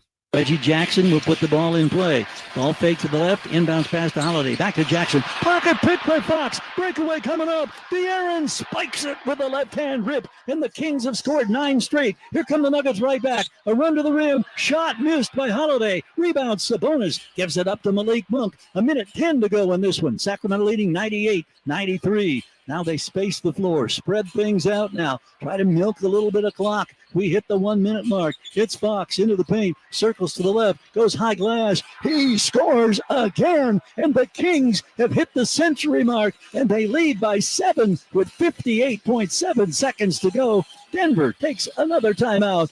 Fourth quarter, Fox has come to life in Colorado with 8 straight Sacramento points. It's 100-93. And it ultimately would be 10 straight for De'Aaron in that comeback for Sacramento. Now, we bring up De'Aaron because at last check, there's a little bit of a questionable nature for De'Aaron Fox and whether or not he will play tonight. Obviously, that impacts things for Sacramento. He's been so good. I mean, he has been absolutely amazing for the Sacramento Kings this season and really is back into that role of that higher dominant player. He had hit a stretch where he wasn't playing as well. We all kind of questioned it. He referenced that injured shoulder. And so just a question mark whether or not De'Aaron will go. We'll ask Katie about that coming up at 9. And obviously the Kings are a different team without him, but they can win without him too if that is the case. But I'm anxious to see much like we said, and I've said before about Denver, who has lost 3 times to the Sacramento Kings. They will come in. Michael Malone will have them motivated. But the Kings should be in the same spot. Mike Brown should have the Kings motivated after letting one get away from them in the Miami Heat game. This reminds me of a game recently the Kings had where they were playing someone that had a bad loss in the second night of a back-to-back, but the Kings were coming off a loss. I said, you know what? Sacramento needs to be mad. They're a good team. They want to be a playoff team. The places they want to get to, they have to keep winning. And I've loved their last 2 road wins. The win in Denver before the break and out of the break at the Clippers are the 2 games that made me feel like this team could do some damage, could get to the playoffs and actually do some damage. Where you lose that confidence is in the follow-up game at Miami. And it doesn't have to always lose a confidence every time they lose. I think it was based on the circumstances of who Miami was missing out on. And maybe Miami was the wrong team to have that thought process in, because I do respect how hard they play, their approach to every game, and that next man up and plug and play. They're kind of the same team regardless, but those guys that did play for Miami took it to the Kings. I mean, they really did. And I think Sacramento realized that. They've got to do more of the same tonight when they're in Denver to do that to the Nuggets. All right, when we return, we will have some predictions on this. 3 in the key for the Kings and Nuggets. Also, who's hot, who's not, that and more before we get to Katie Christensen at 9. That's all straight ahead here on Sactown Sports. The Kings visit the defending champion Denver Nuggets tonight on Sactown Sports. And again, Fox pokes it away. Grabbed by Sabonis. Throws it ahead. Fox runs under it. Goes for the two-hand flush. Catch the Kings and the Champs tonight at 6 on your home for Kings basketball, Sactown Sports. Hey, what's up, everybody? It's Kyle Draper here for Mercedes-Benz of Stockton. Now, I took the half-hour drive to Mercedes-Benz of Stockton, and I came home with the finest car I've ever owned. I'm rocking that brand-new EQS SUV they outfitted me with, and it's stylish and so comfortable. I love Mercedes cars. Also, Mercedes builds amazing commercial vehicles. Now, if you own a business, Mercedes builds commercial vans capable of any job. And with special interest rates as low as 4.9% on new Sprinter vans, plus the available tax breaks on Sprinter vans for commercial use, choosing a Mercedes van is a smart move. Mercedes-Benz of Stockton has a huge full-service commercial fleet center. Go see my good friends at Mercedes-Benz of Stockton. Just a half-hour drive down I-5 from Sac, and it's online all the time at mbofstockton.com. That's mbofstockton.com. Country in the Park is back May 17th and 18th at Cal Expo with Brantley Gilbert, Dustin Lynch, Jay Cohen, Walker Hayes, and more. Tickets start at just $46. Country in the Park, May 17th and 18th at Cal Expo. For more information, visit CITPFest.com. Brought to you by Coors Light, Garner Roofing, and Roseville Kitchen and Bath. Hagen Oaks is introducing the hot new Callaway Paradigm AI Smoke line of drivers, fairways, hybrids, and iron sets that are sweeter from every spot. AI Smoke is designed with thousands of real player data and a revolutionary new AI Smart Face for sweet spots across the entire face. Ask about the full line of Callaway Paradigm AI Smoke woods and irons and find your sweet spot at the Hagen Oaks Golf Super Shop, the #1 choice for golfers everywhere. Fulton Avenue at the Cap City Freeway or online at hagenoaks.com. Discover your dream home at Subcontractors United, your source for all home improvement needs. A talented team of home services experts is ready to make your projects a breeze. No more endless internet searches. Find your contractors in one place. Enjoy stress-free service absolutely free, with no hidden costs and no accounts to set up. Transform your living space into something extraordinary. Visit Subcontractors United today and experience the joy of hassle-free home improvement. Dream big at subcontractorsunited.com. What's hot and what's not. Brought to you by American Energy Heat and Air, making the uncomfortable comfortable. Head to AmericanEnergyAir.com to find out more. What's hot? Yeah, hot. Real hot. And what's not? It's not good. Brought to you by American Energy Heating and Air, Sacramento's complete heating and cooling company, and second opinion partner. All right, let's ask that question. Who is hot? What do you got, Chris? Erling Haaland. Huh? Yeah. Okay. Striker for Manchester City. Striker. Yesterday in the 5th round of the FA Cup, Erling Haaland had a hat trick in the first half. Wow. He finished the game with 5 goals in City's 6-2 win over Luton Town. Haaland's 5 goals matches Manchester United's Marcus Rashford, who has 5 goals in all competitions this season. What do you know by chance, like in who what's the most goals anybody's had in a game? I mean, 5 is amazing. I have no idea. Yeah. Okay. I think in the Premier League it's 6. Is it really? Yeah. That's ridiculous. Okay. Well, that's hot. Hat trick in the first half, 5 for the game. Who's not? Portland Trailblazers. Okay. Remember how I said the Wizards could go winless in the month of February yesterday? They still have one more game to go, I think. Yeah. Yeah, they play the Lakers tomorrow. Yeah. Well, after last night's game, 106-96 loss to the Heat, Portland Trailblazers went winless in the month of February. It is the first time in their franchise history that they have failed to win at least one game in a month. Sorry, Blazers. Let's see, there's another team that beat the Kings. It's bad all these who's not have beaten the Kings this season. I know. And it's been a decent year for the Kings, but this keeps falling in place. Before we get to our 3 in the key for tonight, you were telling me a story off air earlier. Where did you see that about the variable pricing? Where was that, at Wendy's? Yeah, Wendy's. So what's the story there? So the idea is, so when it's dynamic pricing, Yeah, dynamic. So, like, if the Kings are playing the Lakers, the price for the tickets are higher than if they're playing the Charlotte Hornets. I think it's more like Uber. So, if you're at the game, the prices are going to be higher just because there's more demand for it. Sure. Well, they want to bring that to burgers. Okay. So the idea of it is as it gets more crowded, the prices will go higher for their food. I mean, I think the answer is then for the customers to then just turn around and not go there, but I don't know if it's that simple. I think it's that simple. Yeah. I think you're already in your car. You're just looking for something quick. What's crazy is like all fast food recently is insanely expensive. That's true. I mean, there used to be a thing. I mean, ideally, the reason that you have fast food is like, I don't even know if there's ideally, but fast, quick, and affordable, let's say. But that is not the case, is it? I mean, like, I can't remember. There was a time a while back I got some sort of combo. I'm like, wait, what? Yeah. And you're thinking in my head, I don't know, in my head, I'm like, well, this will be like less than $10. And it was like $14.66. Yeah. I'm like, what did I get something else that I didn't realize?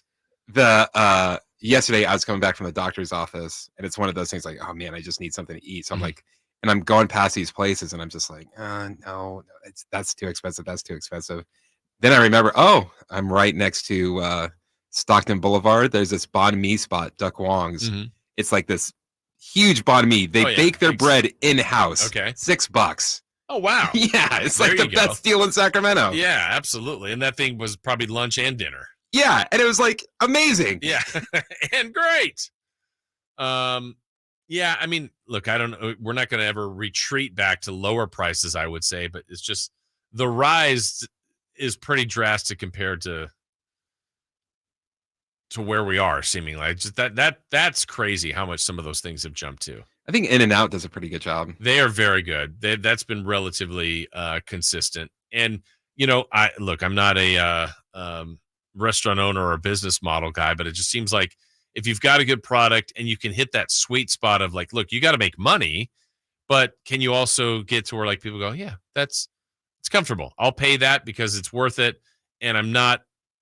Whereas you go, I'm there, but let's get a little more. That's like greed and everything is where we get hurt. Like, man, I'm out of cash. And then you get people that are all out of cash. You just don't want that.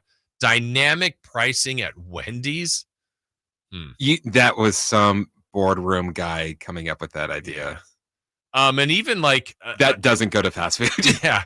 Well, and some of the things too, what's surprised me, like, the gimmicks you'll see, like, we still have the dollar menu, and you get there, it's like, well, maybe it's not really $1. Or why did I just pay $3.50 on this dollar menu item? Or it's something like, for a kid's small drink, and you're like, all right, well, that's the only thing you have on there. I thought you could get some sort of side item for at least $1. Back in my day. Anyway. All right, Chris. I paid my taxes. I was waiting for that one. Let's do it. Let's make some predictions for tonight's game. It is time for 3 in the Key for the Kings and the Nuggets.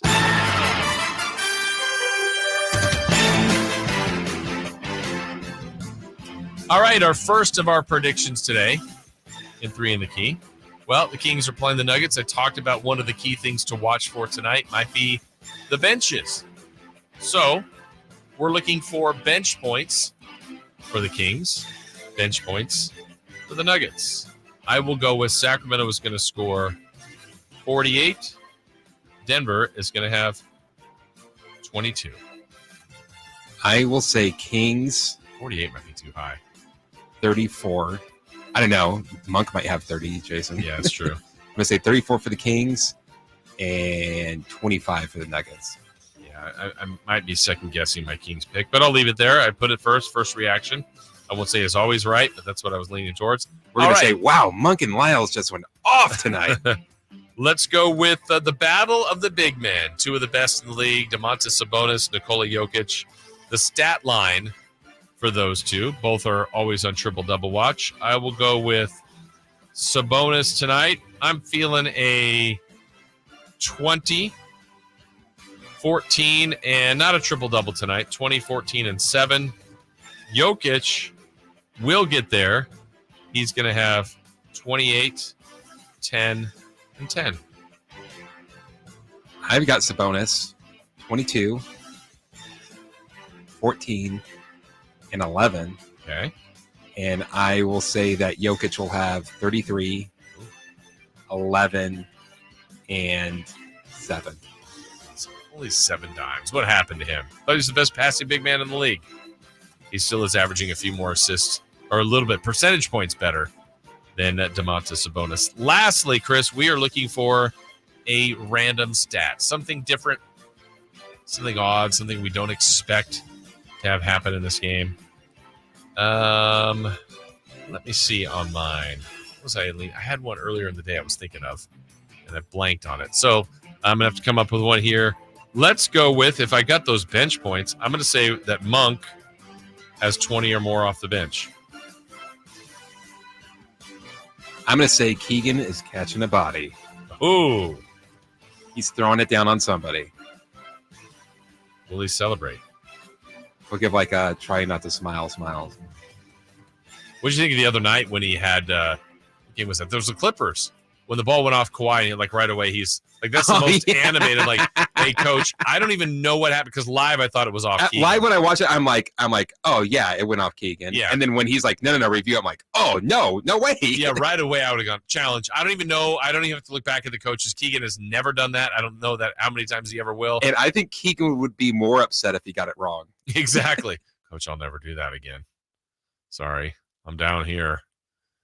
Keegan's one of a kind. I really like Keegan a lot. I'm so excited to see where his career is going to go. He's gotten so much better defensively. I mean, I really like to watch him play defense. And then offensively, I mean, he's still gifted. I mean, he's had some ups and downs, but right now this team needs him more for his defense. But when he gets those, we gave those stats yesterday. When he scores 20 or more, the team wins. When he can get going and really cooking, I think it's just so fun to watch. He gets as hot as anybody. I think that's actually a good question. Who on the roster would you say, Chris, like gets the hottest? And my reference would be like Steph Curry's the best player in the Warriors, but people would always say like nobody gets hotter than Clay, like when he's crazy hot. What would be your power rankings of like if they get in a heater, who gets the hottest fastest? I would say Keegan. And we kind of saw that. Yeah, Monk can do that. Monk does it. We haven't seen a lot, but Herter can. And then you kind of go, well, you know what? Fox just scores so many times. It's like, oh, by the way, Fox is 15 in the court. It's like Fox can do it too. He doesn't really do it for the whole game, but Trey Lyles will have like 3 threes, just like boom, boom, boom. Yeah. I think Sasha has that potential too. It just hasn't happened that much. He's kind of had some really bad luck this season. Yeah. Sabonis doesn't feel like, I mean, it's different when you're getting like 2-pointers or, up and unders, but that's still, being hot. It doesn't feel like you're hot if you like get the ball in the post and just score. Just drag your man. Just bully ball and cram on him. Cram! It is more about 3-point shooting, it feels like, right? It seems like when somebody, I mean, that'd be fun to see if like Sabonis just felt it and like was knocking down, because most teams just let him shoot out there. Yeah. He takes it, maybe 1 a game, 2 a game at the most, but I'm comfortable with him shooting threes. Yeah. I would almost say like he could take like a couple more games. I agree. And then, if that opens things up more for him and for the rest of the team, I could see that as being beneficial. But it's tonight in this matchup, we're going to talk about this coming up too with Katie Christensen, our Kings television analyst. Always spend our Wednesdays with her in just a few moments, and kind of get her perspective on what some of the keys are for tonight. Because do you let a guy like Jokic free and just kind of have his big numbers scoring wise, but try to take off his passing lanes? And in some sense, does that protect Sabonis from foul trouble? I mean, I think this could be an Alex Len, JaVale McGee type night too. They don't always get a chance to play, but I feel like tonight is a night where we get to see them more. And what can that do? The minutes with Sabonis off the floor. The other thing that has to happen, and I think is shown to be an indicator of how you can beat the Denver Nuggets, is one of the best plus-minus guys in the league is Jokic. The minutes he's on the floor, the Denver Nuggets are better. I mean, that usually goes without saying, but it's pretty drastic. And so when he's off the floor, you have to either add to your lead or gain ground on your deficit without him on the floor, because that is when the obvious statement, they're not as complete, they're not as well-rounded, they're not as lethal.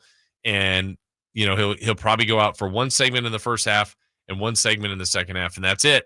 So the Kings have to take advantage of those minutes, those non-Jokic minutes on the floor. So we'll talk about that coming up in the next hour. Also, in our final hour, we are going to visit with Katie Christensen coming up to start the hour, but we still will have the guys in studio here at the end of the next hour, a little crosstalk with Styles and Watkins.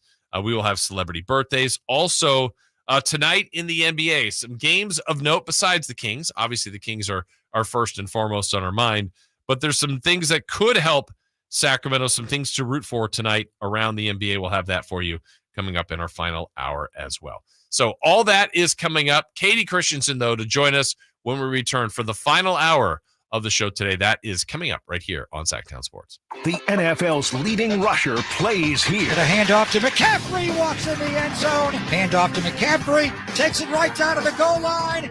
He does his thing again. McCaffrey goes in motion right. Backwards pass led by Juszczyk. A block there. Hurdles a man. 10-5. Touchdown!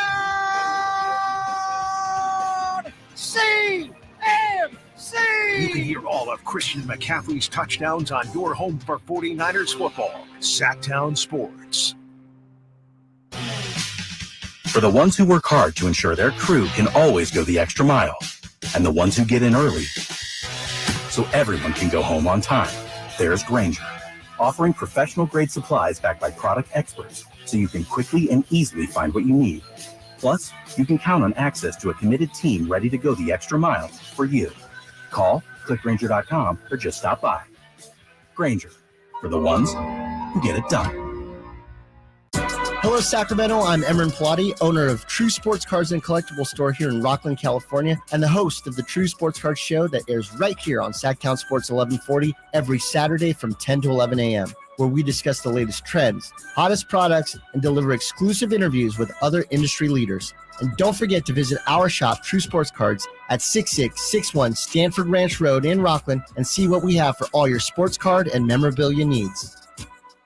Welcome to the President's Day sale, happening now at Northern California's #1 Honda dealer, Stockton Honda. Celebrate with us and get huge savings on our giant selection. Whether you're shopping new or pre-owned, Stockton Honda has the selection and savings. Plus, get top dollar for your trade. Anytime, anywhere, it's all here.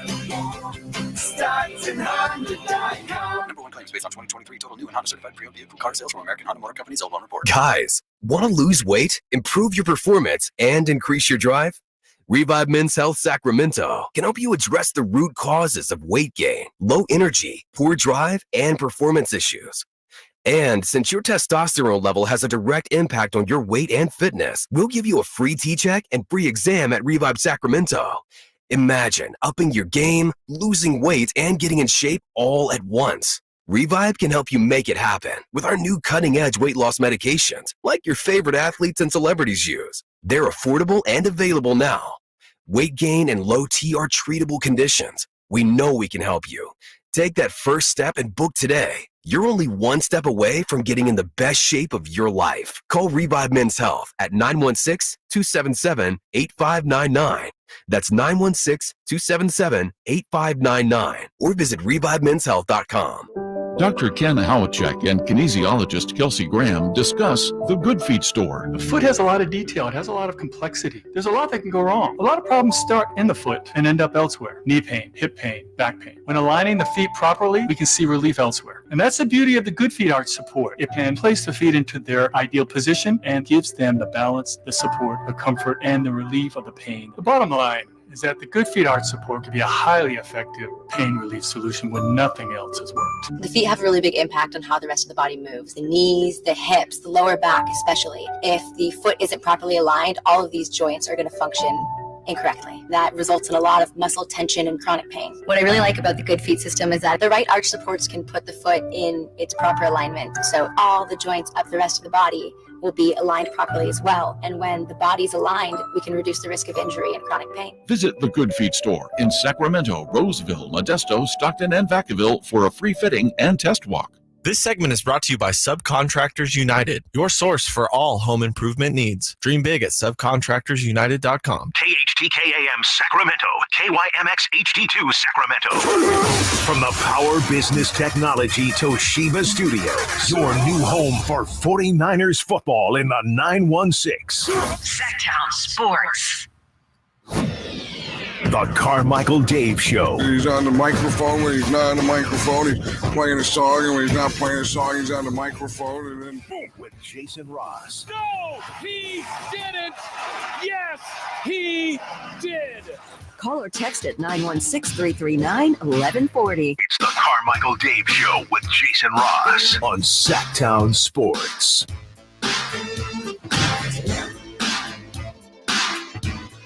Fox has it now. He drives, he plants, he flips, he scores. A 15-footer in the middle of the paint. Sacramento with 7 unanswered points after they had gone down by 4 on a 6-0 Denver run. It's 96-93. The first time the Kings have led by as many as 3 points. Reggie Jackson will put the ball in play. Ball fake to the left. Inbounds pass to Holiday. Back to Jackson. Pocket pick by Fox. Breakaway coming up. De'Aaron spikes it with a left-hand rip. And the Kings have scored 9 straight. Here come the Nuggets right back. A run to the rim. Shot missed by Holiday. Rebound Sabonis. Gives it up to Malik Monk. 1:10 to go in this one. Sacramento leading 98-93. Now they space the floor, spread things out now, try to milk a little bit of clock. We hit the 1-minute mark. It's Fox into the paint, circles to the left, goes high glass. He scores again, and the Kings have hit the century mark, and they lead by 7 with 58.7 seconds to go. Denver takes another timeout. Fourth quarter, Fox has come to life in Colorado with 8 straight Sacramento points. It's 100-93.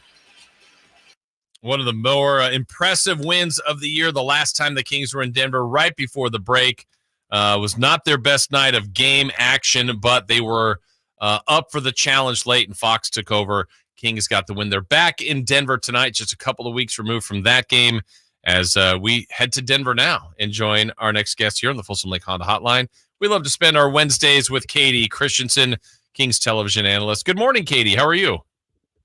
Good morning. I'm great. I just have to say, how about the brilliant genius of G-Man? He's just so fantastic. That was a great call. He is. I mean, look, he's been doing this forever, but it doesn't mean like we have to acknowledge his greatness. He is great. I love that he still loves it, great. And he's always on his game. We just hope the Kings can always be on their game like he is.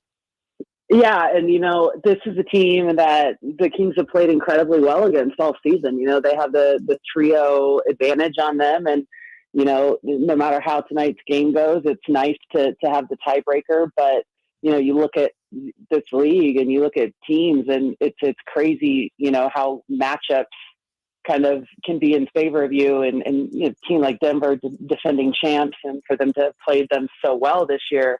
And I think coming off of that Miami loss, there's a little extra incentive, to come in here and kind of take care of business in your conference. Yeah, I'm with you on that, Katie, because, look, I think some of the thought process would be, look, Denver's won the title. They're coming off the title. They're good. They have a better record than the Kings. They'll probably be angry, would be the thought, that the Kings have beaten them 3 times. But I hope the Kings have that same approach because, look, they just lost a game that I respect Miami, the heck out of Miami, but the Kings had some advantages in that game that they didn't capitalize on. So I hope Sacramento is mad going into this game. Yeah, I mean, they should be. It's crazy, I saw some comments online the other day. I just happened to look on the Kings. They've made a post, Domas with his kids before that Miami game. And I mean, people calling for Mike Brown to be fired after that Miami loss. I just don't understand the absurdity of it. Everyone's entitled to their own opinion, but I'm like, wow, one game, that's the indication, huh? Like the reigning coach of the year and has turned this team around. And, I wish that they could win every game. And I think it's interesting how we look at teams and matchups and situations and look at it as it's a must win. They have to win this one, but you have to play the 48 minutes, and you've got to give credit to Miami. And the one thing that I know about the Heat, which is just, more than any team in this league, and I'll say this hands down, they are so difficult in the sense that regardless of who they're missing, their culture is one that they're going to play the Miami way. And so everyone that steps on the floor is going to, come out there and they're going to play the exact way that culture demands. And they're, defensively a great team. And, the Kings mounted a massive comeback. They're down 20 to start the fourth quarter. And you're thinking this game is out of reach. And it wasn't. They were able to battle back, get close. And the reality is you get down by 20 in a game to anybody, and you have to mount that comeback. You spend so much energy to kind of mount it. It's like, do you have enough left in the tank? And second night of a back-to-back and all of these things. And obviously the Kings did not have enough to kind of get over that mountain. But, I look at it in this way, is like every single game is it's important, in the sense of you gain something out of it, right? There's the adversity to me this season that the Kings have been through have probably been the most valuable thing. You look back to last year and it just didn't seem like there was a ton of adversity that they had to fight through. They very healthy, they started out the season 0-4, and then they go off and they kind of find their footing, and they played well all year. And they just weren't faced with the same type of adversities that they have, throughout the course of this entire season. And I want to believe that is going to be a factor come postseason, that it's going to be a positive factor. And we'll have to see how it plays out. But yeah, I mean, disappointing loss, when you look at all the factors, but at the same time, it's like, what are they going to learn from it? Yeah, and one thing I wondered about, and this may be the one thing I question about Mike Brown, and he questioned it himself, Katie, in the postgame. He said, look, we went to that zone, and it was effective. And literally, the Kings don't do that a lot, and that's when the comeback started. He said, maybe I should have gone to that earlier. I guess my question, not even on that, is going forward now, they don't play a lot of that. Is this something you think they could utilize more, or did that just work more so based on like Miami's post-ups and kind of the way they attack the game? I think it's a good question in the sense that, you don't see the Kings play a lot of zone defense. Because here's the detriment to playing a lot of zone defense. For whatever reason, a lot of times when teams play zone, it's they don't play as aggressively, right? Because you're playing in your areas. You've got, you've got your little zone of the floor that you're like, oh, I'm responsible for this. But for a lot of teams, the physicality takes a step back, But I think the reason that it worked against Miami was just when you look at the personnel that they had out on the floor, the size, going to the zone against that smaller lineup was really impactful.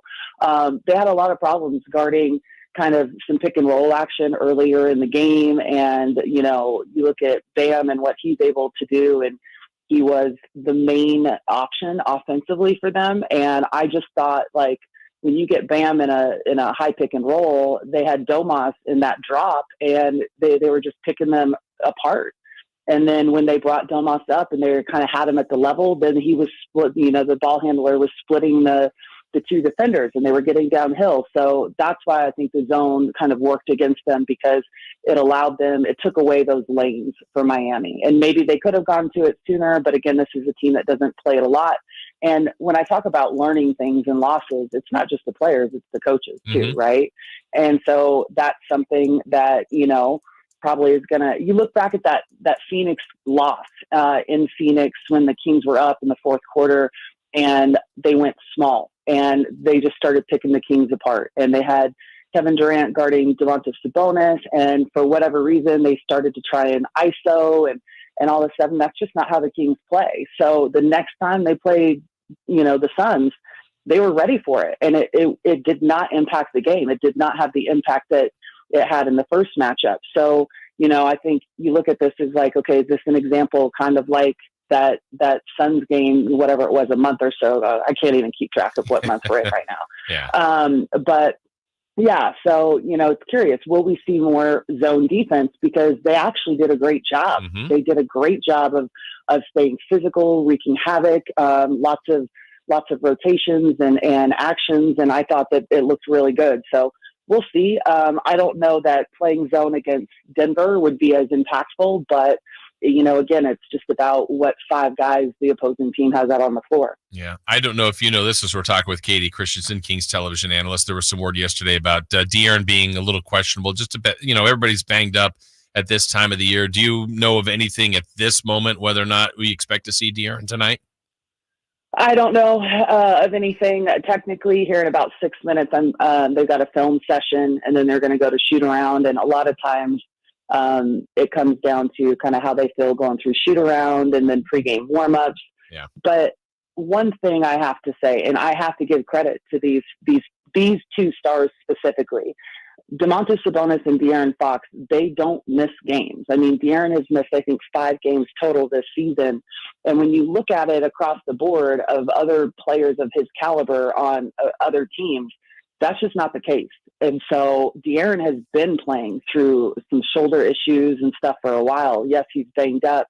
But for him to miss a game, it would tell me that it's probably far past the time. You know what I mean? Yeah, absolutely. And I think there's something to be said about that, because you've played, there's different forms of leadership. And I think a lot of times too many people are guilty of seeing a coach yell and that coach is coaching, or a player that gets on his players, that guy's leading. Well, that is a way to do it. And it works for some people, some it doesn't. There also is ways by being there and accountable and productive. And to me, Katie, that coming out of the break when Sabonis was listed as doubtful, and I mean, he was really sick. And I thought, well, he's probably not going to play tonight. Then you heard he went through the morning shoot around. He went from doubtful to questionable. And at that point, I'm like, oh, I think he's going to play. And that just, to me, had to show, from Herter to Len to pick anybody on the roster to Davion, wow, this is one of our best players, most important players. He knows this is an important push. He's playing tonight. And then he went and dominated, too. That, to me, is leading and showing a statement, too, when you play like that. Without a doubt. I mean, and then he went and had another triple-double. Oh, yes. So it's just like, so here's the reality of the situation. 82 games, we all know, is a daunting season, because this league is, I mean, it's just brutal. It's brutal, the schedule, the travel, all of the things. And you look at Domas in particular, who probably takes the biggest beating night in and night out. And, it's important for him to play. That morning when I was starting my prep work, I checked the injury status in the morning and it said he was doubtful for an illness. And I was like, there's no way he's not playing. Like, even when I saw doubtful, I was like, there's no way he's not playing. And then, then it updated to questionable. I'm like, yeah, he's absolutely playing. Like, I had no doubt in my mind, just because having been around him now for the last, 2+ years, it's like you get to know a player's mentality, and his mentality is availability. And he battled, he played with a broken thumb all of last season, So it's like, I don't doubt that he did not feel well. I don't doubt that he wasn't sick, but he is just made of the toughest stuff that he could possibly have. So it's important in that way. And to your point, Jason, leadership is showing like, hey, no excuses. Like, we're going to be out there on the floor and we're going to play to the best of our ability, regardless of whatever situation that given day, how you feel, how your body feels. Like, you can't, the moment that you start, we've seen it, like Kawhi Leonard has been available most of this season. Yeah. When we played him recently, I think he'd only missed like 5 games at that point. And you look at, it was the same with Paul George, who missed that game. Like, you look at the season before where everyone was like, oh, they're going to be, a title contender. And then they're just not playing. They're out, they each played, I think, around 50 games that entire season. And it's like, it shows how important availability is in terms of, your team being able to reach their goals. And Domas is just, and De'Aaron too. They're tough as nails, and they don't complain. They don't ever complain. Yeah.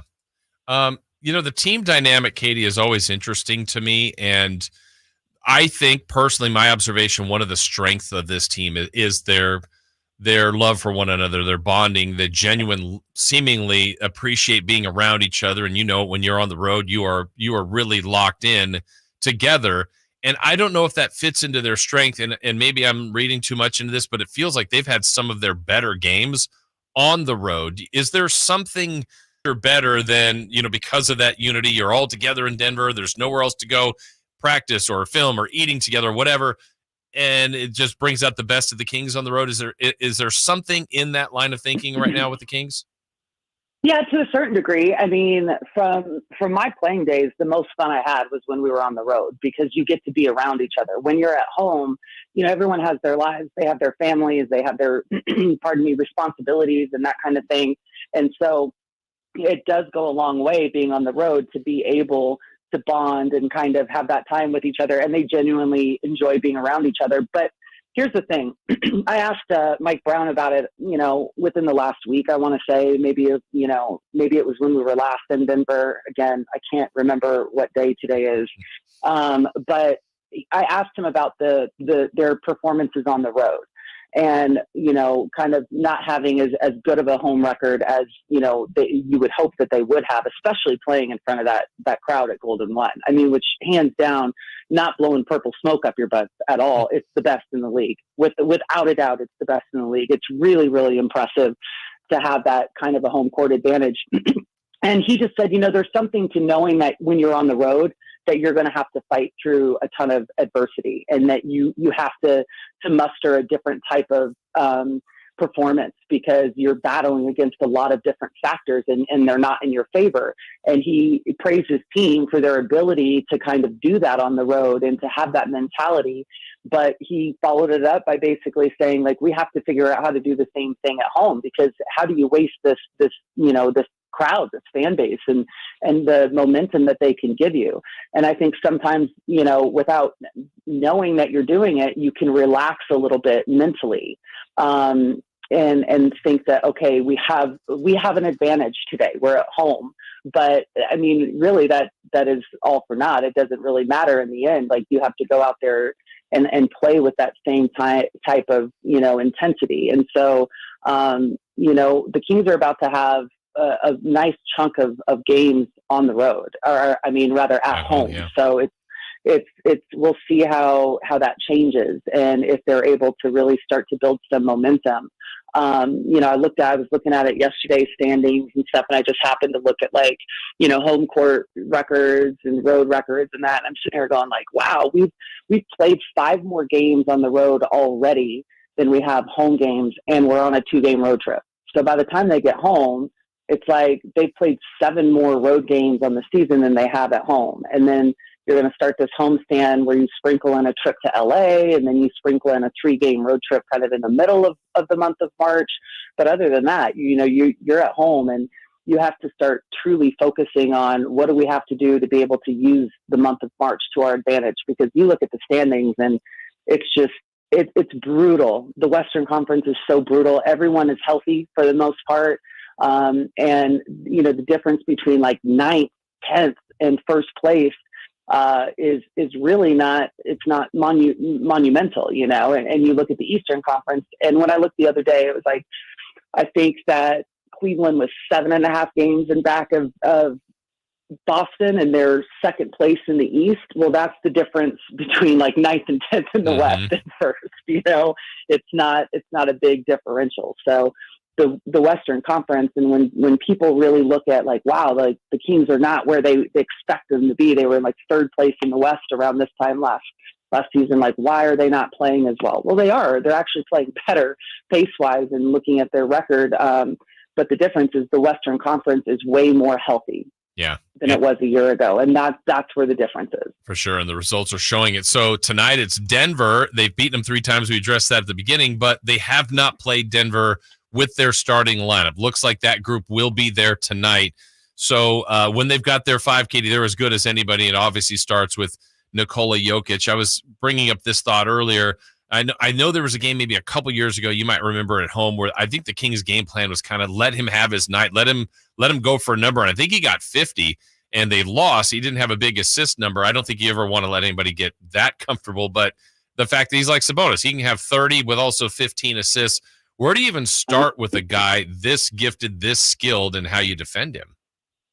Oh my God, he is just a juggernaut, right? It's interesting you mentioned that about a couple years ago, because recently in a media availability, Mike Brown was kind of asked about by Bay Area media actually. I think it was they were asking basically, like you obviously had that series against Denver when you were on the staff at Golden State, and you kind of took a different approach to it defensively. Like, what is the difference now? Well, he out and out said, "Well, I was the defensive guy. It was my job to come up with the game plan." And the way I looked at it at that time was, you're going to let him get his, but you got to make sure everyone else is completely locked down, because that's really where he's so good, is that he makes everyone else around him better. So if you're kind of making him feel like, okay, well, the best thing for me to do is actually score the ball right now instead of picking you apart.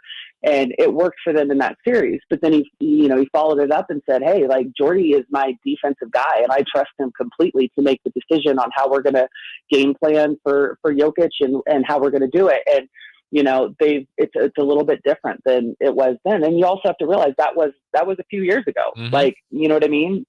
Like, you got to adjust. You can't ever have just one game plan against someone like him. I mean, he's a 2-time MVP for a reason. Like, he is difficult, and you got to show him a lot of different things. And I think the Kings have done an actual, stellar job, in terms of their game planning for the entire team. Right. So we'll see what they kind of go with tonight. But, if history tells us, like, every game has a story of its own. And, it's crazy. I've watched a lot of Denver games this year, and there's games where it's like Nikola Jokic might take one shot in the first half. And their people are like, what is going on? Like, but he's got freaking 18 assists, something crazy like that. So it's like, even when he's not scoring, like, he impacts every single possession. So whether you decide to let him have single coverage, go one-on-one, and that's the thing, like, he's such a great passer. If you double team him, when you do it, it has to be so quick, and it has to be aggressive. You can't kind of, go half effort. You got to, if you make the decision to trap him, you got to go immediately. It can't be a hesitation, because he's waiting for it. If he sees it coming, then he sees where the pass is going to go. You got to go so quickly that he's still searching for what's the best pass. So we'll see what they do, but I imagine it's going to be more like what we've seen, instead of going the opposite way of saying, okay, like, we're going to let you go single coverage and get yours. So, but who knows? Yeah. And this then is why I do this job, and I talk about what happens during the game. Right. I don't have to make the game plan. Yeah. You get to react to what you see, and hopefully you're going to see more good things, more Fox, more Sabonis. I like the way Keegan's been playing too lately. I think I'm so excited, Katie, where his career is going. I know it's a long way to go, but his defense is really tremendous, and his offensive game will just keep getting refined. And I just love everything about Keegan right now. Keegan's been fantastic. I think the one thing at this point in the season that you've got to realize is that it's important for him to continue to maintain his aggression, mm-hmm. right? In terms of offensively. And there's some games where he has, he maybe misses a couple shots early, and you don't see him look for his shot as much. So I think for this team to be successful, that's starting five. They all have to be aggressive. But then it's like, what's the thing is like, okay, you pick out matchups in the beginning of the game of who is, who's going to have the best matchup in terms of the defender for the other team, right? Harrison Barnes, a lot of the times they've figured out here over the last month and a half or so, it's like they want to try and isolate that defender because, he might have the worst defender on him to start the game. And it doesn't mean that the defender is terrible. It's just of the five, So how do you kind of ISO different matchups to be successful? But yeah, Keegan, to me, it's just to see his growth. Defensively, he's been so great, and offensively, we know what he's capable of. Jason, are you hearing them in the control room, or is it just me? No, I guess it's just you. That's weird. Yeah, I'm hearing both of them. It's Simone, right? And yeah, Chris. That's funny. I'm like trying to focus, but I'm hearing their whole conversation. That's so weird. I don't know. We got the bugs in there for some reason. Well, good for you. That's like a TV producer talking in your ear. You're trained. But the point to Keegan, to the point on Keegan, is his growth has been great, but we need to see, I think personally, you need to see his offensive game kind of be a little bit more consistent and look for him to be a little bit more aggressive. He was brilliant in the first half. He had 15 points, couldn't miss a shot. And then I was like, God, they're not going to him as much in the second half. And it's like, was it an adjustment for Miami, or is it just, you kind of have the break for halftime, and then you're like, okay, he's kind of cooled down a little bit. You don't really know, but I would like to see him be a little bit more consistent on the offensive end. Yeah. Well, we all do. Katie, good work there. You're just staying the pro right through that. I don't know. I didn't hear any of it. So good for you. Have a great call tonight. Certainly a good trip here to Denver and to Minnesota. And we'll talk to you again next week. All right. Take care, y'all. All right. Thank you. Katie Christensen. I don't know what was happening there, but we appreciate her checking in as always. Always love to have our conversations with Katie each and every Wednesday here on Sactown Sports. There's going to be more on this game with us, but also want to remind you, coming up with Styles and Watkins, they're going to get some perspective on the Denver side of things. Jake Shapiro from denversports.com is going to be joining the guys during their show. And what's going on with the Nuggets? How important is this game for them? Remember, they have not defeated the Kings yet this year, so I'm sure they'll be extra motivated for tonight. Again, Jake Shapiro will join Styles and Watkins. They'll join me a little bit later in this hour. When we come back, what else you need to watch besides this Kings and Nuggets game tonight in the standings, the Western top 10, what can impact the Kings? We've got that and more straight ahead right here on Sactown Sports. The only place you'll find Harrison Barnes is Sactown Sports. He's got the bucket at the buzzer. Harrison Barnes. Hey, Sacramento, it's Harrison Barnes, and you're listening to the home of the Sacramento Kings, Sactown Sports. Your local sports leader. Hey, it's Carmichael Dave asking you, are you feeling the pain of paying more and more for your gas? PG&E has increased their rates 4 times in the last 5 years, and the new forecast says PG&E customers may see their bills increase 32% by 2026. The good thing is there are steps you can take to protect yourself from these rate hikes, and better yet, American Energy may be able to help you completely eliminate your gas bill with a new ultra-high efficiency comfort system. Did you know SMUD offers huge rebates to eliminate your old gas guzzler? They can help you guide through the whole process. Seriously, listen to me. You go to the SMUD website. There's tons of rebates available, but it is confusing on how to do it. Listen to these rebates. $2,500 from American Energy, $3,500 from SMUD, $1,000 from Caltech, $2,000 home system upgrades. That's $9,000 in rebates. Let American Energy help you out at 916-520-9990. Call 916-520-9990 now. Last season, the Sacramento Kings gave us a little bit of everything. A Pacific Division title, GM of the Year, Coach of the Year, Clutch Player of the Year, All-Stars and All-NBA performers. Plus, we got to light the beam. Here's a steal by Fox, the breakaway. He's got the rip with the left hand. What does this season have in store? Find out. Each and every Sacramento Kings game can be heard right here on your proud home of the Beam Team, Sactown Sports at SactownSports.com. Welcome to a brand new year filled with limitless possibilities at Kia of Vacaville. Prepare yourself for an extraordinary driving adventure as we present our impressive 2024 vehicle lineup. Step into the future with state-of-the-art technology, groundbreaking features, and the sleek design that has become synonymous with Kia. Immerse yourself in the dynamic performance of the all-new Kia Sportage, where captivating design meets exhilarating power. Experience the fuel efficiency of the Kia Niro, a hybrid marvel that extends your journey with every mile. Indulge in the sophistication of the Kia Telluride, seamlessly blending luxury and versatility. Don't overlook our eco-friendly Kia hybrid options, ideal for those who prioritize efficiency without sacrificing style. If you're in search of the EV9, Kia of Vacaville has it in stock or available for delivery. Visit Kia of Vacaville today and cruise into 2024 with confidence and style. Kia of Vacaville, where innovation meets the road. Elevate your drive, elevate your year. Model availability and features may vary. Please see the dealership for details. Country in the Park is back May 17th and 18th at Cal Expo with Brantley Gilbert, Dustin Lynch, Jay Cohen, Walker Hayes, and more. Tickets start at just $46. Country in the Park May 17th and 18th at Cal Expo. For more information, visit CITPFest.com. Brought to you by Coors Light, Garner Roofing, and Roseville Kitchen and Bath. Meet Cheryl. Hey. She's on vacation and lost in the moment. Unfortunately, so is her Chase debit card. It's gotta be somewhere. Maybe she lost it at salsa night. These skirts should have pockets. Or maybe she lost it at Pilates.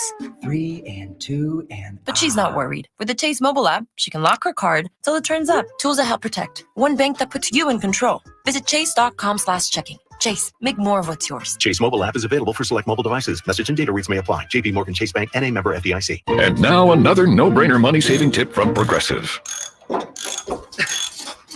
Marcus, what happened? I was changing my oil and I spilled some on the floor. Oh, well, use these $50 bills to wipe it up. Perfect. Got any more? Yeah, take a couple hundred. Stop. Instead of using money, use an old rag. And here's a better tip from Progressive on how not to waste money. Don't pay too much for car insurance. Drivers who switch and save could save hundreds. Progressive Casualty Insurance Company and affiliates. Potential savings will vary. Not available in all states. Hi, I'm Henry Winkler. My eyes are very important to me. My eyes connect me with everything I love. I loved my late father-in-law dearly. He always lit up a room, but his vision dimmed with age. He had age-related macular degeneration, or AMD. And since partnering with Apellis, I've learned there's an advanced form of dry AMD called geographic atrophy, or GA. His struggle with vision loss made me want to help others know about GA's warning signs. For some, colors appear dull or washed out. For others, hazy or blurred vision make it hard to see details, like fine print on price tags. Many have trouble seeing in the dark, making driving at night difficult. GA gets worse over time and cannot be reversed. If you think you have GA, don't wait. Treatments are available. Ask a retina specialist about FDA-approved treatments for GA and go to GAWon'tWait.com. For a precision-crafted performance, the decision is easy. A new Acura from Acura of Stockton. Get the driving experience you've been waiting for in a new Acura. Get the best selection and customer service you deserve from Acura of Stockton. Shop in person or use our online express store at AcuraofStockton.com. Acura of Stockton will buy your trade, even if you don't buy from us. Don't settle for less than precision-crafted performance of a new Acura from Acura of Stockton and AcuraofStockton.com.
Okay, I don't think it wasn't a terrible movie, was it?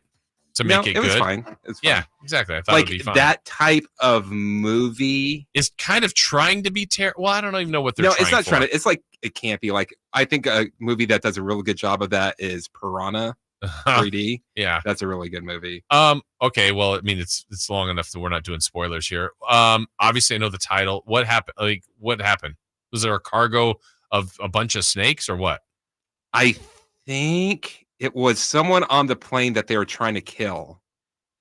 So it's like an assassination attempt. But they had a bunch of snakes? No, so like the people trying to kill him put a bunch of snakes in the plane, and they put like these pheromones in the air, so like they'd be like very aggressive.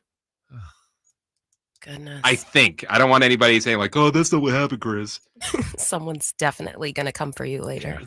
And they're going to say it just like that. That's not what happened, Chris. Why are their eyes always closed? I don't know. I like them. I like snakes. No, thank you. Yeah. I'm not like, I don't want like a deadly one or rattlesnakes. Like, you know, we're cool, but like a nice little, I think they're like a corn snake. Yeah, it's gentle. It's pretty scales. My friend I'm just now like regress memories. My friend in school, elementary school, I went to his house one time and it's like, oh, want a soda? Go and get it in the garage or something like that. And so it's like, okay, so I go in there, and he wasn't like, it was literally, I go in there, I grab us some sodas, and I'm like walking out, and there's this, and it's like, his dad had rattlesnakes. What? In his garage, like in the terrarium or whatever, but he had them there. And I'm just like, oh my, I'm like, why are there rattlesnakes? And he's just like, oh yeah, my dad keeps them. It's like, what? Yeah. Yeah. We had a lot of snakes growing up, and they would get out of the cage. We'd find them in the dishwasher a lot. They like the humidity. Yep. One of my favorite stories is my grandma went and visited my aunt and uncle in St. Louis, one of the worst places in the world. And my cousin at the time had a pet snake. And my grandma went and they saw it. And she goes, Mijo, if I see that snake outside of that cage, you will not have a snake anymore. That's how I feel. She was being serious. Oh, I could tell when the tone already without even being there. The mimicking of the tone. My goodness. That's the one thing, like, I'm not a fan. I don't like snakes. I don't like rattlesnakes. I mean, I don't know that. I guess there are people that do. The one thing, I wouldn't get very many texts from Grant over time, ever really. But back in the day, he would just at his house where he used to live up there in El Dorado Hills, he would send pictures of, like, look what I found, buddy. And it would be a rattlesnake in the garage. Or like, why are you sending me this? I don't want that. I'd move. I would move. Yeah. But they're out there. It's their place. It's their spot to be. But no thanks on snakes. No thanks. All right, what to watch tonight in the NBA? Of course, you've got the Kings in action. You'll be able to hear that with the great G-Man, Gary Gerald, right here on Sactown Sports. Kings and Nuggets. It would really be a feat if the Sacramento Kings are able to get the season sweep over Denver. Certainly would help them in the standings, certainly in the playoff race. What else, though? If you're looking for help tonight, we updated the standings earlier with the help the Kings got, courtesy of the Cleveland Cavaliers yesterday with that miracle shot they made from beyond half court from Max Strus. So that helped with the loss to the Dallas Mavericks. But the games you got tonight to watch, the Pelicans are at the Pacers. So New Orleans currently in fifth at 35-24. Remember, the Kings are 33-24. So just a game behind them. The Kings could gain that full game with a win and a loss by the Pacers or by the Pelicans. The Mavericks are at the Raptors. So you got that game there. You've got the Grizzlies at the Timberwolves. I wouldn't count on the Minnesota loss. They can move into sole possession of first. And the Battle of LA, the Lakers at the Clippers. And again, can both teams lose? I don't know what you root for there as a Kings fan. Maybe just to keep the Lakers further back. Gross. Yeah. Or do we ask Reggie Miller this one, Chris? Like, who has home court? Who has home court? No, one of my favorites. But what I mean is, the lighting. No, he didn't even say that. I think it was I think Dan Patrick. Dan Patrick is like, oh, maybe the lighting. Maybe is that? No.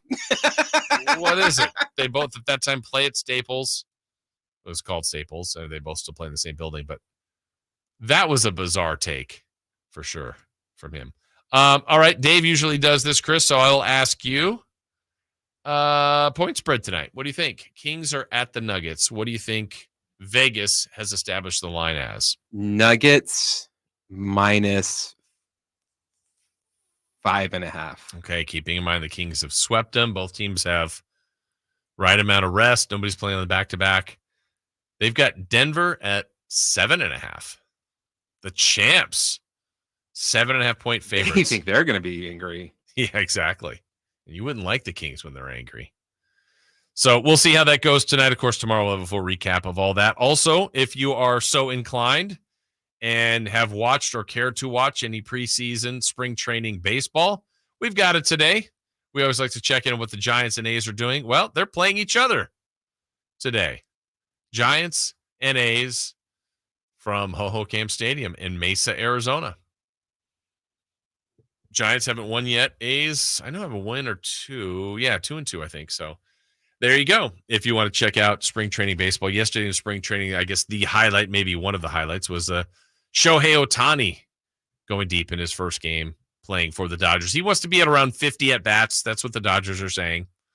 Get him ready to go and then unleash him to the rest of the world from the start of the Major League Baseball season, which we're getting closer and closer, about a little less than a month away from the start of the Major League Baseball season.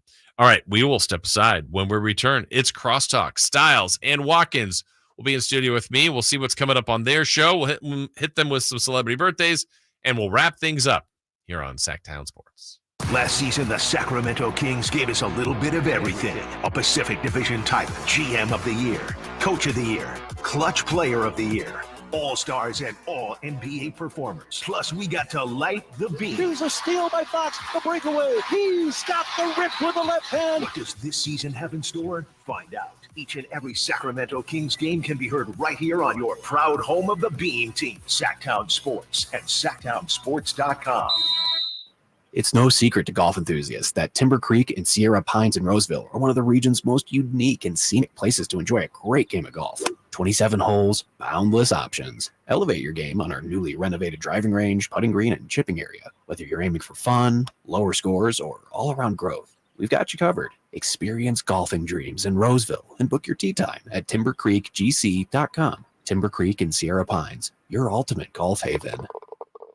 Get huge savings on our best selection of new Hondas during our Honda President's Day sales event at Folsom Lake Honda. Hurry in and save on our best selection of new Hondas. Each is priced to sell now. Folsom Lake Honda is your one-stop Honda shop for great pricing on a giant selection of new CRVs, HRVs, Civics, and Accords with low finance and lease options. Plus, get an instant cash offer for your trade. Get to Folsom Lake Honda or go to FolsomLakeHonda.com. Folsom Lake Honda, yeah, your one-stop Honda shop.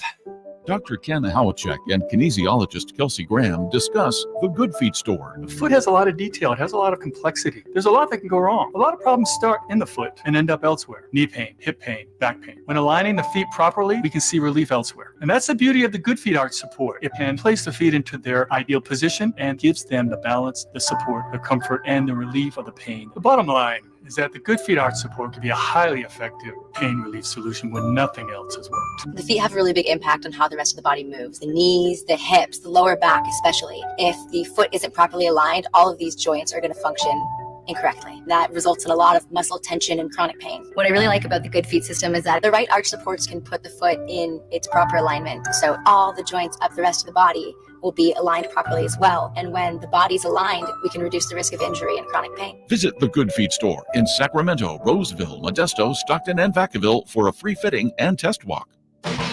Every day, Cintas service reps help businesses get ready for the workday. They provide freshly laundered workwear delivered every week. Mats, mops, restroom and cleaning supplies, first aid and safety products to help your employees stay safe. They even test and inspect fire extinguishers and emergency lights. Cintas helps keep your business running smoothly. See what Cintas can do for you. Visit Cintas.com. Oh, I'm ready! And get ready for the workday. I started vaping my freshman year of high school, mostly because all my friends had vapes.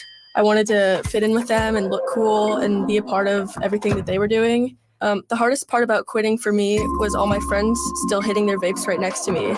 It was really frustrating and confusing when I was trying to quit because in my head I knew I didn't want to do it anymore, but for some reason my brain still wanted it. No quit story is the same. For free support, text Kick Nicotine to 66819 today. Hey, Sacramento, guess what? It's an extra special year, a leap year, and we're making every second count at Elk Grove Kia. Get ready to leap into savings like never before. February might be the shortest month, but our deals are anything but short on value. We're slashing used car prices so you can take home your dream Kia today. And speaking of dreams, leap into this deal with the Kia Forte for just $19,988. It's sleek, it's stylish, and it's waiting for you to drive it home. But wait, there's more. Lease the stunning Kia Seltos for only $199 per month. Yes, you heard it right. A brand new SUV for just $199 per month with approved credit and a down payment of $3,595 plus taxes and fees. This deal is too good not to take the leap. Drive away in style with the Kia Seltos. But hurry, our inventory is limited and these deals won't last forever. Visit us at Elk Grove Kia, conveniently located in the Elk Grove Auto Mall, or check us out online at elkgrovekia.com and leap into savings today. Only at Elk Grove Kia. Birthdays are meant to be spent with family and friends, and nothing brings family and friends together better than freshly baked and home-delivered crumble cookies. It's time for the news of the day. The latest headlines, the biggest stories, hard-hitting analysis. Yeah, this is none of those things. And now, here's Carmichael Dave and Jason Ross.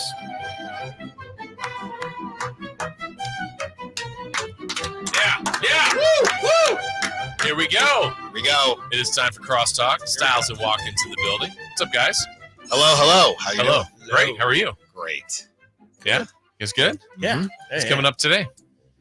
Little conversation with our friend, analyst from Denver Sports to talk Nuggets, see how they're feeling since they cannot beat the Kings. And Yes. we also have the Kings Roundtable, fully loaded Kings Roundtable. Brendan is back from the sick list. So Okay. Brendan is here. Frankie is here as well. So that will be coming up as well. Kings Roundtable. Nice. Are you a pizza guy?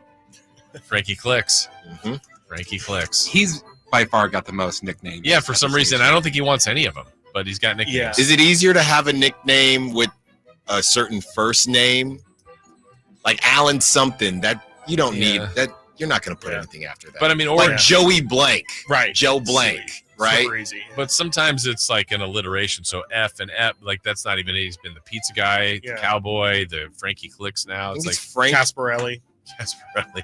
Yeah. Some people were It's just a calling good him Frankie. It's just a good Frankie. name to add something on to. Yeah. Franco Cardo. Chris Blank. Yeah. That doesn't. Frankie Casparelli. Such a classic. Jason Blank. Yeah. Do you guys have had any nicknames growing up or stuff that stuck or Big Al. Big Al. A Sizzle. A Sizzle. I Was feel like you Big gave Al yourself like that one. I did. Was that a A Styles, you know. Was Big Al like a joke? No, Oh, okay. it wasn't. I was like, oh, here comes Big Al. No, it wasn't. Like, you know when like a big guy they Tiny. call tiny? Yeah, absolutely. Yeah, no. Yes, I do know that, but no. Zonts. Yeah. How about Just you? Al, yeah. C-Watt was really it. There was a lot of Chris's always. Yeah. So C-Dub. That was the one I put on. Again, some would. That was the nickname I regretted giving to Chris. Yeah, I did get. I don't think until radio was I J Ross. Really? Really? Ross. Oh, I was. People feels used to so- call me JR all the time, JR. like growing up. Yeah, or Ross. Oh, I bet when that episode came out, they were all over you, huh? What? Oh no, I was too young. Oh, okay. Yeah. But yeah, J Ross now is like I don't know. That's most people, you, yeah. People like say it like, oh yeah, I guess you're talking to me. Yeah. Yeah. I mean, it's helpful because we have a ton of Jasons in the building. It's easy for us, but True. like as the general public, like I mean, yeah, you just are J Ross. Yeah. So I've never really thought about that. That is, I mean, or if you got a nickname from somebody, like maybe it was in grade school, and then you see it, and they still call you that. It's Right. weird. It's like, what is that? Or like, oh, I've been that for years. Yeah. Yeah. You guys have any of those or no? Pookie Bear, no. Though any of those, no. No. I don't think Big so. Al. Well, I know I can usually tell Big Al. if someone's talking to me, like where I know them from, because if it's Chris, it's usually like work, or someone I kind of know, like friends, it's Verlad, and then like if it's family, it's Christopher. Oh yeah. Like if I'm out somewhere, it's like, hey, Christopher. I know Yeah. it's someone from like family coming up to me. Have you ever been Christopher? Anybody? No. No. No. A couple of my cousins will call it to me, but besides that, no. I stayed away from that one. It's just way too formal. Yeah. I'm just like, no, I don't know. With what that is. Styles, It's formal. it's kind of Yeah, a it's built-in like- nickname. Let's shorten it up. You know? We want to call Frankie Franklin all day, you know? Maybe. So- Like if that's You know, what you grew up you calling gotta him. be So careful. wordy, You got to be you know? careful with that. That might not be his full name. That's my dad's name is Mark. A lot of people, for some reason, assume Marcus. Yeah, I'm and like, no, well, it doesn't make any sense. and I know someone name is Patty, right? And growing up, hey, you know, they say Patricia. No, my name is just Patty. Patty. Interesting. Yeah, my Yeah. roommate too is Terry. Everyone assumes his long name is Terrence. He's like, no, my just my Terry. name is Terry. Yeah. Yeah. Call me Terry. Call people what they ask to be called. Yeah, How about exactly. that? It's that simple. Yeah. It's I really want that to be simple. called Big Al. Yeah. Big Al. Chris Verlad. I'll call you Big Al. Christopher Yeah, let's Verlad. call him Big Al. Yeah. Big Al and C-Dub. Big Al and C-Dub, the bad boys of the midday. It does sound a little bit more intimidating. I can't lie. That is like a 1994 Yeah. rap duo. Yes, Big Al and C-Dub. Yeah. We usually do three. I want to ask you guys our three in the key questions today. Mhm. Okay. So your predictions are for tonight's game. First one we asked was bench points because I think it'll be important tonight. Oh my God. So Big Al, you go first. Kings bench points versus Dallas bench points tonight. and these are being recorded. Wow, I've never done this before. I'm just gonna go. And we get the cue. I'm just gonna go through the players. I think that's the easiest way. I think Malik's been a little cold, so I'm going 20 for Malik. No, you just need to do the total. No, I know, but this is how I'm getting there. Big So Al. 20. So I'm gonna say 27 with Trey Lyles. Who else is on the pine? Davion. All Alex will right. probably play tonight. I think we're sitting at 42. 42 for the Kings. How many for the Nugs? The Nuggies, I'm gonna say 39. Okay, Chris. Sheesh. C-Dub. I'm gonna go with. I'll say the Kings get. I'll say 30. Okay. And I'll say the Nuggets get 25. Okay. All right, that sounds more realistic. Big Al, we're going for the center matchup. The Sabonis line. Let's go. And the Jokic line. Let's go. I think they're both gonna ball out till they fall out. Jokic. I think Jokic has been very confusing. I'm gonna say Jokic 22. Well, rebounds next. 22. I'm going to say 11 rebounds, 9 assists. Just short. Okay, Sabonis. And Sabonis, I'm going to say 16, 12, and 10. Tripped up. All right, C-Dub. I'll go for Jokic. I'll say 18, 15, and 13. Okay. And then for Sabonis, we'll say 17, 12, and 8. All right. And then lastly, we always ask for a random stat, something different, something new, odd prediction. Like Chris said, Keegan would catch a body tonight, and I have Monk's going to have 20 more off the bench. But it could be anything. Yeah, I was going to say Davion 3 threes. Davion 3 threes. Okay. It's in the air. I'm going to go with half-court shot hit today. Nice. Okay. What if it's after the buzzer? Do we still? We're counting. It counts. Come on, beggars shouldn't be. It's no Max Strus, but it's significant. Thank you, Max Strus. Yes, thank you. He did help with the appreciate it. The standings there. All right, let's do a little celebrity birthdays here to wrap things up. Brought to you by our friends at Crumble Cookies. Birthdays are meant to be spent with family and friends, and nothing brings family and friends together better than Crumble Cookies. All right, happy birthday to Luka Doncic. Well, I know Chris knows this. So. You know it? Probably. All right, we can keep. Well, we'll see. You guys go first then. I don't know. I get confused. Sausage arms and cankles. I'm gonna say. I know he's young. He's either 24 or 25. I'm gonna say 24. Okay. What? 350. Oh wait. Not talking about age. Yes. 24. It's 25. 24. You say 25. C-Dub knows it. He's 25. Correct answer. All right. Happy birthday to Alex Rodriguez Smith Caruso. Hey, he was a name. He's a name. Should have been here. He could still get here. Oh, I had a great nickname for him. What? After he got arrested in Texas. Puff Puff Pass. This is a bald mamba. Okay. Yes. I thought I heard that before. I'm going to say Caruso is actually he's 29. Oh, he actually is. Okay. He's 27. 28. Big Al is closest. He's 30. Yeah. Big 3-0. Yeah. Happy birthday to Tayshaun Prince. Wow. Tayshaun Prince. That guy had some life. He did. Kings could use a guy like Tayshaun He really, Prince. really could. Before his time, maybe? He still could play, even though he is 42. It's going to be one of those shockers where it's like, we're old. Tayshaun Prince is 48. Mm-hmm. He's 44. Christopher Laud's closest, 45. Oh, that's fine. Okay, happy birthday to Randy Moss Johnson. Rosarena. I wanted to say if I said Randy Rosarena. How old is Randy Rosarena? Randy. I think I was excited baseball for that. players I was are so always way younger than you think or older than you think. I'm going to say Randy Rose. Or they're very rarely just what you exactly think. They're what you very think. rarely. I'm going to say that Randy is. He's 29. 29.